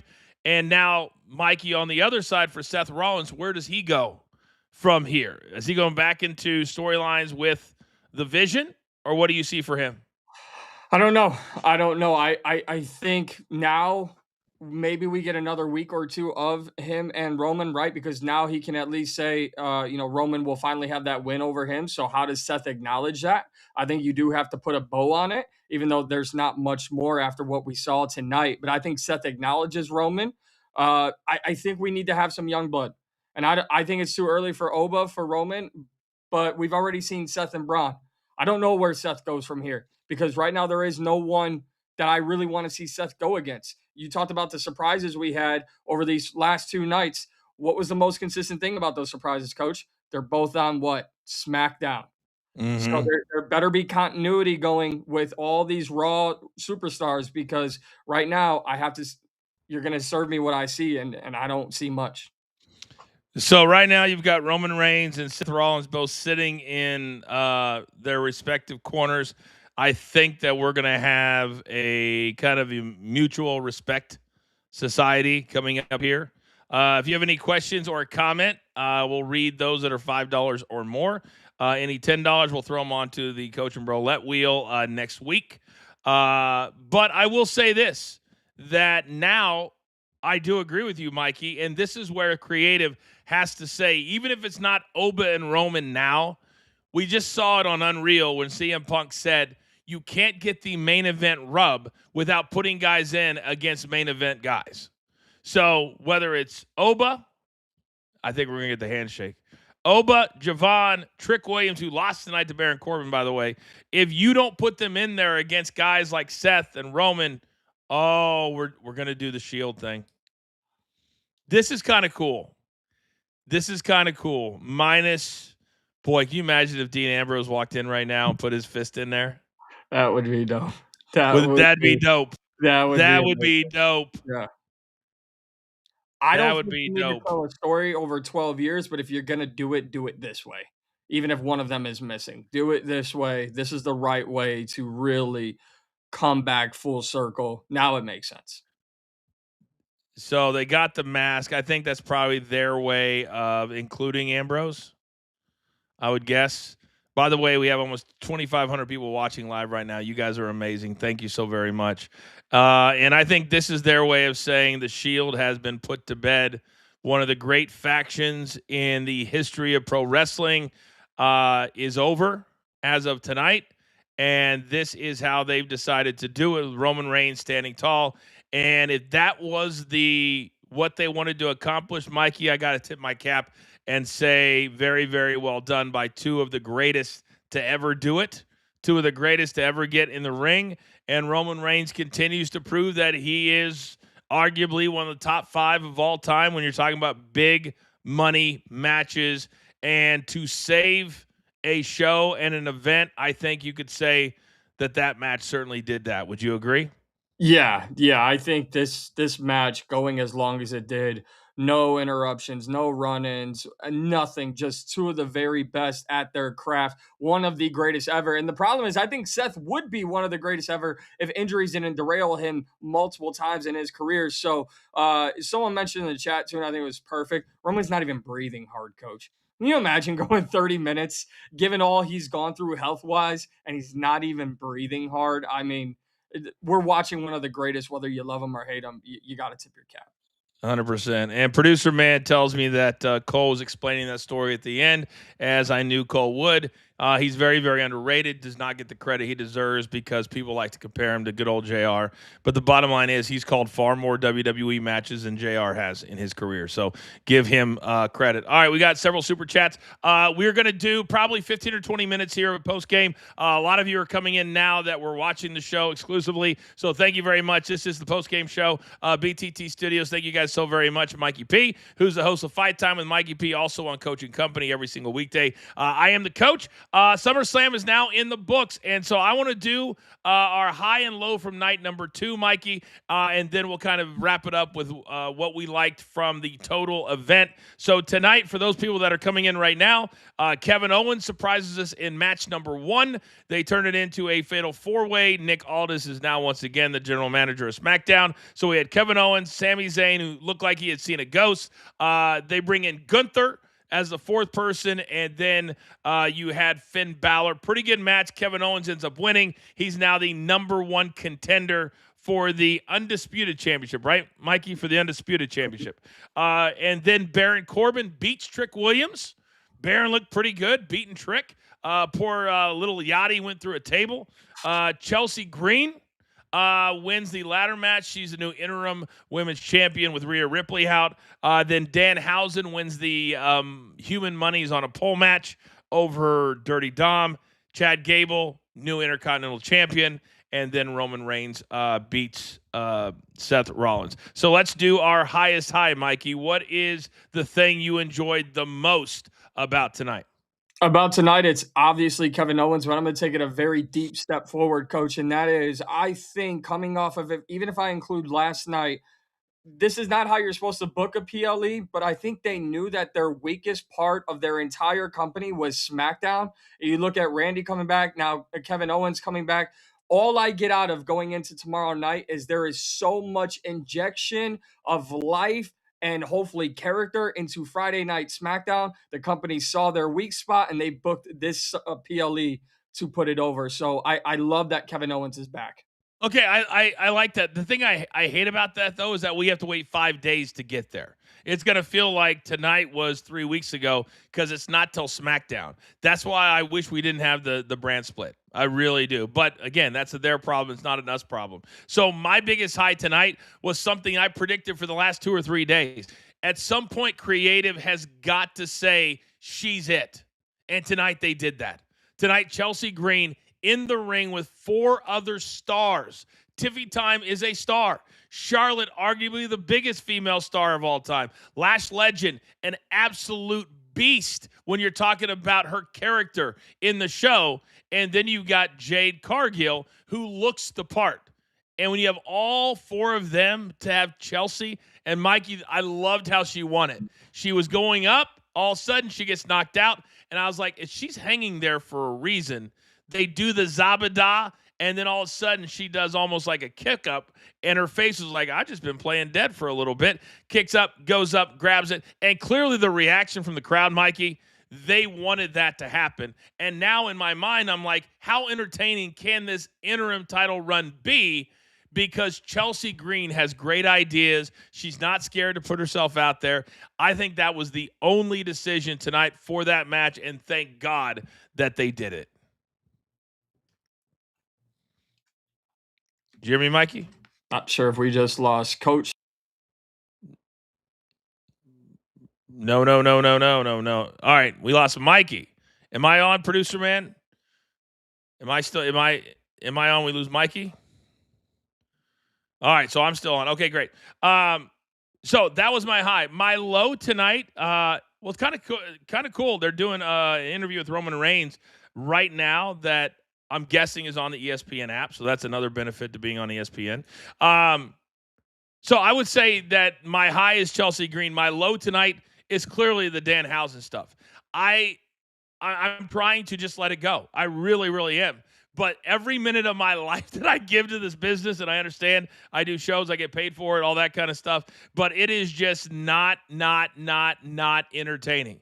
And Dirty Dom, they have a character. They have Baron Corbin now as a heel champion. You have Seth Rollins, I guess, still as a heel. You need some big-time heels. Dirty Dom proved he was that. He's everything that regular people want to be. He's got the hot girlfriend. He is a WWE superstar, yet doesn't look like it. And yet, because of all of that, and he has a legendary dad, you had it all in a nutshell. And you decided that was going to be the guy that you put in a program with Danhausen, a guy who is 170 pounds, and it's just all a clown show. And at some point, if Danhausen does not move on from you are cursed, then it means nothing. And every kid's going to be like, okay, I got it. It's going to be like a toy. You know, every kid has a toy and then they get sick of playing with it. That's Danhausen, is that you've got to come up with a new toy. What is that going to be? Lonnie Mead, super chat. Coach and Mikey P, great chemistry. Enjoyed this. Love supporting this brand. Lonnie, you're amazing. Thank you for the super chat, and thank you for showing up for us all the time, and all of you as well. As I said, this might be our biggest watch along that we've ever had. Over 2,500 people now watching us live, so thank you. We're still trying to get Mikey back on here in a second. I want to give Baron Corbin a shout out as well. I think some people will be like, Trick Williams, why would you have him get beat by Baron Corbin? I think what they're trying to do, and for a young guy like Trick Williams, it doesn't hurt him so much to lose to a guy who has credibility like Baron Corbin. And then also you get a heel champion who's come back. They're telling the story with Michael Cole's like, hey, this is a different Baron Corbin. He's a different guy. He's taking some time off. He was wrestling on the indies. That's how you bring a storyline back, and a guy that's like, you know what? And I did Off the Ropes at Sirius XM. He didn't, we had our show on Thursdays, and I really enjoy Baron Corbin. So I'm glad that he's back. I think for Trick, he's also a guy, RVD, thank you for the super chat. I think if you're Trick, this is a chance to add layers to his game and to add levels to his game. Hey, I just lost to Baron Corbin. No shame in your game. No shame in your game. But what do I need to do now as a young stud with my lemon pepper steppers, with my little Yachty as my buddy who just went through a table? What do I do? How do I rebound? I was flying high. I had the greatest summer ever. I had all the new stuff. I just got engaged. I'm engaged to Lash Legend. And then all of a sudden, that momentum stops. This is where, if you're creative, lean into that. Throw him a little adversity, because everything for Trick Williams since January has been all good. Winning titles, winning matches, getting engaged, all of it. Give him a little adversity. And they did that here tonight. So I like that. I like that a lot. All right, super chat. Let's go to Mr. J. Lou. Said agreed about wanting surprises with the big matches, but could the storytelling with Roman this go around is him winning without bloodline shenanigans? It's interesting, Mr. J. what they decide to do. I'm hoping they don't do the normal lazy thing where because what we used to do is whatever the biggest storyline was from the pay-per-view, that's who led off Raw the next night. That's how we always did it. Now, he's already been advertised for tomorrow, so we know he's going to be there. Don't do the same lazy thing. I told you I was going to do it, and I did it. You closed out the Shield. To me, I want him coming out tomorrow night, and I'm saying to myself, if I'm him, let Seth Rollins go. Let the Shield go. I need to focus on the Bloodline because the Bloodline did not do their job this weekend. That's how I would pivot to that. Mikey P rejoins us now. Mikey, I'm just talking about if I'm Roman Reigns, how do I pivot away from Seth Rollins tomorrow night on Monday Night Raw? Because remember, he's still the World Heavyweight Champion. And what I would do if he's going to give a little bit of tough love is, hey, I had my eye on the main event, and what did you guys do? You went out there and lost to LA Knight, Royce Keys, and Solo Sikoa, who's supposed to be a part of the Bloodline. Is that where you would want him to go tomorrow night? I think Roman should come out full of disappointment, putting his fist down on everyone, both Jimmy and Jay, and then Jacob, and then LA Knight, a guy that we've literally been screaming to the mountains to finally get his big moment. Goes, let me talk to you, right? I got the pin. They can't hold up their end. You had one of your family members leave your bloodline and Solo, so it looks like it's just me and you, big dog. And I think I would love that. I don't know what you do with Solo. I think maybe it's a Solo versus Jimmy and Jay type sort of thing, and then you have Royce and Jacob. But I think right now the early reaction for me is it's got to be LA Knight and Roman. I did tweet that a lot. If you go by crowd reaction, I don't think anybody had a bigger reaction than LA Knight for both nights. I really, really don't. I don't know what this guy has to do to get in the main event storylines. All right, a couple more super stickers. Lonnie Mead, take notes, young wrestlers. That's how both guys get over. Lonnie, you're right. That is how both guys get over. A great match. Both guys win. And tonight, Seth and Roman won, so thank you for that. Let's go to Dan, a.k.a. Hey1001. Finn Balor, is he done with WWE? They seem to not care for him and let the man have another run with a title. I think, Mikey, he just signed a new 5-year deal. I think. That's what I heard.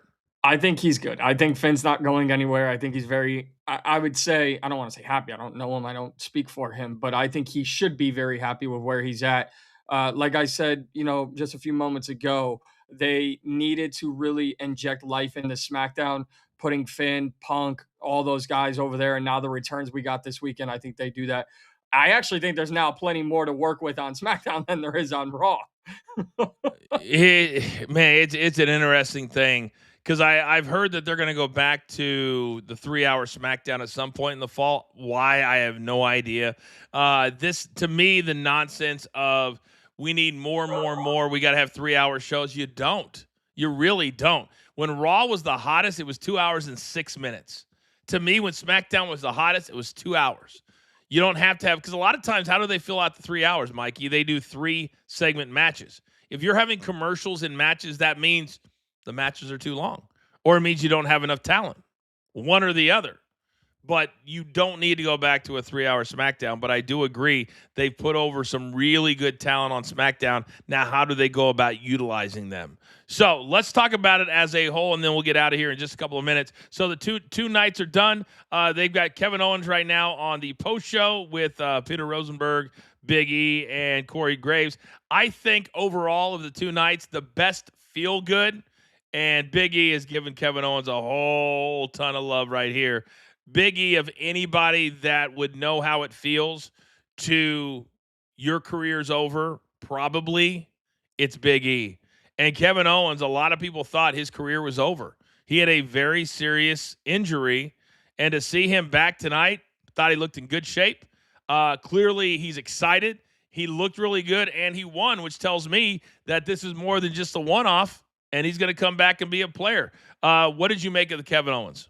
I loved it. I love, and it was one of those guys where like the last few months, coach, I was kind of getting the Owens itch. I'm like, at any point he could come back and I would be okay with it. I don't care where you put him in, just bring him back. But obviously, when you think about, and it's more of an appreciation I get of having worked with you now for over a year, is that they're not just a character on TV, and that's what they try to portray to us now in 2026. So I cared about Kevin Owens, the person, and to know Mhm. tonight that he's healthy enough to get back into the ring and you didn't overtell that, right? Like we've seen it before with other wrestlers with neck injuries. They had to over explain it. Boom, he's healthy. He got the sign off. We're good to go. All right, now I want him to go to the top again. Amen. And I'm seeing a lot of new KO t-shirts in the crowd. So it's got to feel amazing. I know I never had a lot of time off. I never had a bad injury, but I know when you miss a lot of time and your job is being a pro wrestler and you love it and you've gotten to this level and then you get hurt, it feels like you're gone forever. Forever. This has got to feel amazing for Kevin Owens. So, congratulations to him. As we leave SummerSlam and we look at everything that happened last night, CM Punk is now still the undisputed champion, which means Kevin Owens and CM Punk look like they have a destination somewhere down the road. How long can CM Punk continue to be at the top of the game? Because I think he's still popular. I think he still sells tickets.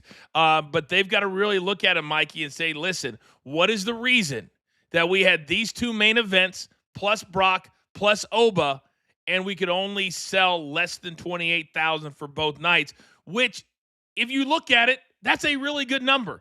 But you're now in a football stadium. You're saying, listen, we can put 140,000 in here, but wait, no, we can't. What do you think is the biggest reason? Storylines, matches, price, for having only about 57,000 total and having all of the one half completely empty in the football stadium?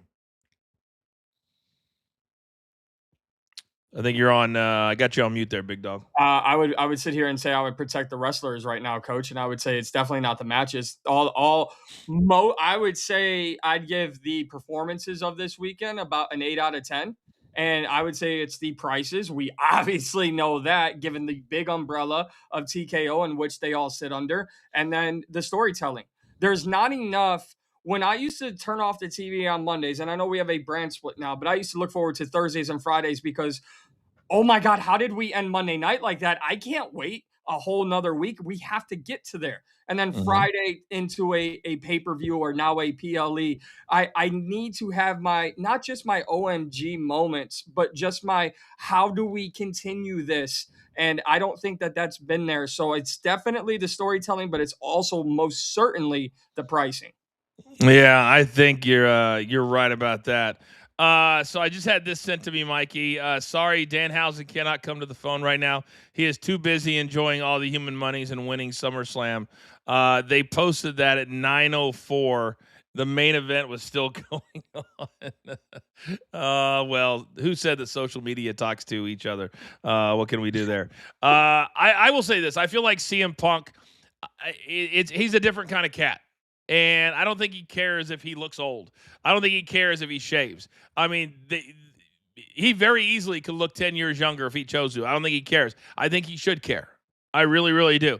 And right now, if he doesn't get in better shape, if he's not working on his craft, and maybe he doesn't want to, maybe he thinks that he's still so much better in big matches than everybody else, even with not working at it. But when I watch Roman Reigns tonight and I'm seeing Punk, I'm saying to myself, I've got to get in better shape. I really, really do. Because Roman Reigns told the story. You even said it. How do they not look so tired? Well, there's a little bit of pacing. They pace great, but he's just in better shape. That's what it is. And I don't know why we can't talk about that. There's no house shows. There's a lot of times a month in between matches. So CM Punk's got to figure that out, because there's a lot of other cats that want that spot. And I want to see the competition, Mikey, for that spot. I want to see from SummerSlam all the way to Survivor Series, give me matches I've never seen before. Give me guys that, and make up reasons. Have guys walk in on somebody in the backstage and be like, listen, why are you sitting around in here? Anything. Make it up. But give me some young guys against the old guys. Because, Mikey, what happened last December in John Cena's last night? What did he want that night to be? Put the young talent over. Put the young talent over. Why was that a one-night thing? Right. Why is John Cena the only one that wants to do that? How about this, Coach? Can I throw one at you? Yeah. Just given like what you were talking about with the conditioning and look of Punk, Kevin Owens is our number one contender on SmackDown for that title. Can you imagine Kevin Owens coming out all the gray in his beard, still got the dad bod beard belly going, Punk, I can still move. I've been sidelined for 18 months. I can move better than you. I can wrestle better than you. You look slow. You look old. I need to make up for lost time. I want that belt. Yeah. Yeah, I can, Buy it. and then I know the optics. I know the optics, and here's the other problem that Triple H runs into is that he loves these old Gs. He proved it last night when somebody asked him about it, and he was like, "Well, this guy, this guy, this guy, this guy, this guy, this guy, they're better. They're selling more tickets." But they're not. They're not. Nothing is selling out right now. Nothing. So you can't buy that, right? You can't buy that. So then if you are looking at it and you're saying that these are supposed to be superheroes that can do anything, and then you're going to put my main event at WrestlePalooza as Kevin Owens and CM Punk, and they look like they're 80 years old, that's a problem. That's a problem if you want casual fans to walk in the door and go, "Oh, man, those are badasses right there. They're nasty right there. They can get after it right there." That's what I see when I look at Seth and Roman. Didn't you think that tonight? 100%. 100%. You didn't see a bunch of gray hair and whiskers and all that kind of stuff. You saw two guys in phenomenal shape that went the distance. It matters. These guys have got to start paying attention to how they look. Sami Zayn wants to say, "How come nobody thinks of me as a contender?" Well, did you see him tonight? It's not a dad bod, but it's certainly not a WWE superstar bod either. Yeah. You're lucky enough to be a star, Mikey. Look the part. Look the part. I mean, I do it every day. I'm trying. I'm trying to get there. All right, quickly on the women's side of things, Liv wins, Chelsea Green wins, and and then you had Fatal Influence last night beat the Bella Twins and Paige, and reportedly Brie has a fairly serious shoulder injury. She was at the hospital last night. We won't know for a little bit of time what or how serious that is. I don't know, Mikey, if they have much of a future. I was a little confused why they would sign Paige to come back. She just looks so small compared. To me, the future is Lash, Raquel, these girls that are 6'1", 6'2", big, right? I feel like the days of Alexa Bliss and Paige, I think they're starting to come to an end. We're seeing a different kind of athlete on the women's side. Do you agree or disagree? No, I absolutely agree. And I mean, she's not as, I guess the right word would be thick as the others, but Rhea Ripley is also bigger in stature, right? Like, so these bigger girls, bigger women are actually getting put over way more. And I agree with you. I don't know, where we go with either Bella. I know Bree's hurt or Paige or where that makes sense. But man, Coach, I don't think we're anywhere near getting to this point, but I now long for the days of JC Jane and Liv Morgan. What do you mean? I want a eventual storyline between those two. I know where they're at right now, but Mikey, they're both big heels right now. That's why I said right now, you can't get there. In the future, though, if you ever wanted to go live back babyface, oh my goodness. I think it would be great. Yeah, I do too. I feel like getting Liv to a place where the crowd loves her again is going to be a little dicey because she plays the "I'm better than you, I'm hotter than you, I've got the boyfriend and you don't" better than anybody that I've ever probably seen. And when she laughs and prances around, and every guy who just paid $3,000 to be breathing the same air as her, they hate her, but they love her all at the same time. And that's a really strong thing to have when you're a wrestler. JC Jane, on the other hand, is She walks around like just with heel tendencies oozing out of her pores. This girl, I think, could be one of the biggest heels of all time. Like for whatever, just the way she does it, she's a natural. The kissing, the smiling, the moving, all of it screams, "I'm better than you, and I'm going to let you know it." And that's what a heel does. So I think it would be an amazing program down the line to have Liv and JC Jane for sure. All right, we've been on the air for more than 2 hours, so my voice is letting it go. Let's wrap things up. I want to thank you guys one more time, Mikey. I want to get you to give me your final thoughts, your final takeaway from SummerSlam 2026. If I'm grading it on a letter scale, I'm probably doing no higher than a B, maybe B minus. SmackDown now has my interest. Every superstar that either came back or got put over these last 2 nights, they're more targeted towards SmackDown. I've always been, since the young wrestling fan, I was always focused on what happens on Monday nights. Right now, I'm gonna cancel my weekend plans. I want to see what SmackDown does. So I hope they don't hurt Monday nights by focusing on Friday nights. But I think nothing more was important to them than putting SmackDown over. I think that's pretty well. My takeaway is that they're never going to throw away the $5 billion deal over anything else. That's never going to happen. So it may feel like it's SmackDown for right now, but certainly Raw is going to be where all the stars are at. I'm anxious to see what happens tomorrow night. One of my favorite Mondays was always the Monday after a big event to see where we were going to go, because this is supposed to be the blow-off to all of these things. Also, I want to see what we do with Danhausen. I really, really, really do. They clearly are all in on this guy, but it is now on creative and or Danhausen to figure something new out. You're doing the same thing with everybody that you work with, Miz, Dirty Dom, the Knicks, whoever. I need some depth or I'm done. And then Dirty Dom and Chelsea, oh God, now they have Danhausen on the post-game show. Okay. I want to see what they do with Dirty Dom. I want to see what they do with Chelsea. Those are my two biggest ones from the first 2 nights. And I also want to see if Cody decides to go heel. Because I think last night that match was as boring a match of 2 stars as I've seen in a really, really long time. It was slow, it was methodical, and not in a good way. And I already said CM Punk's got to get in better shape, and I think Cody's got to change what he's doing. So those are all my takeaways from tonight. Do not forget, for those of you also, today we got our audio feeds, Mikey, all set up. So all of our shows, we're going to have a link every post to our audio on Apple, on Spotify. We're with Believe. So all 6 will be on one feed. So you can get it on audio or video as well starting tomorrow. So very excited about that.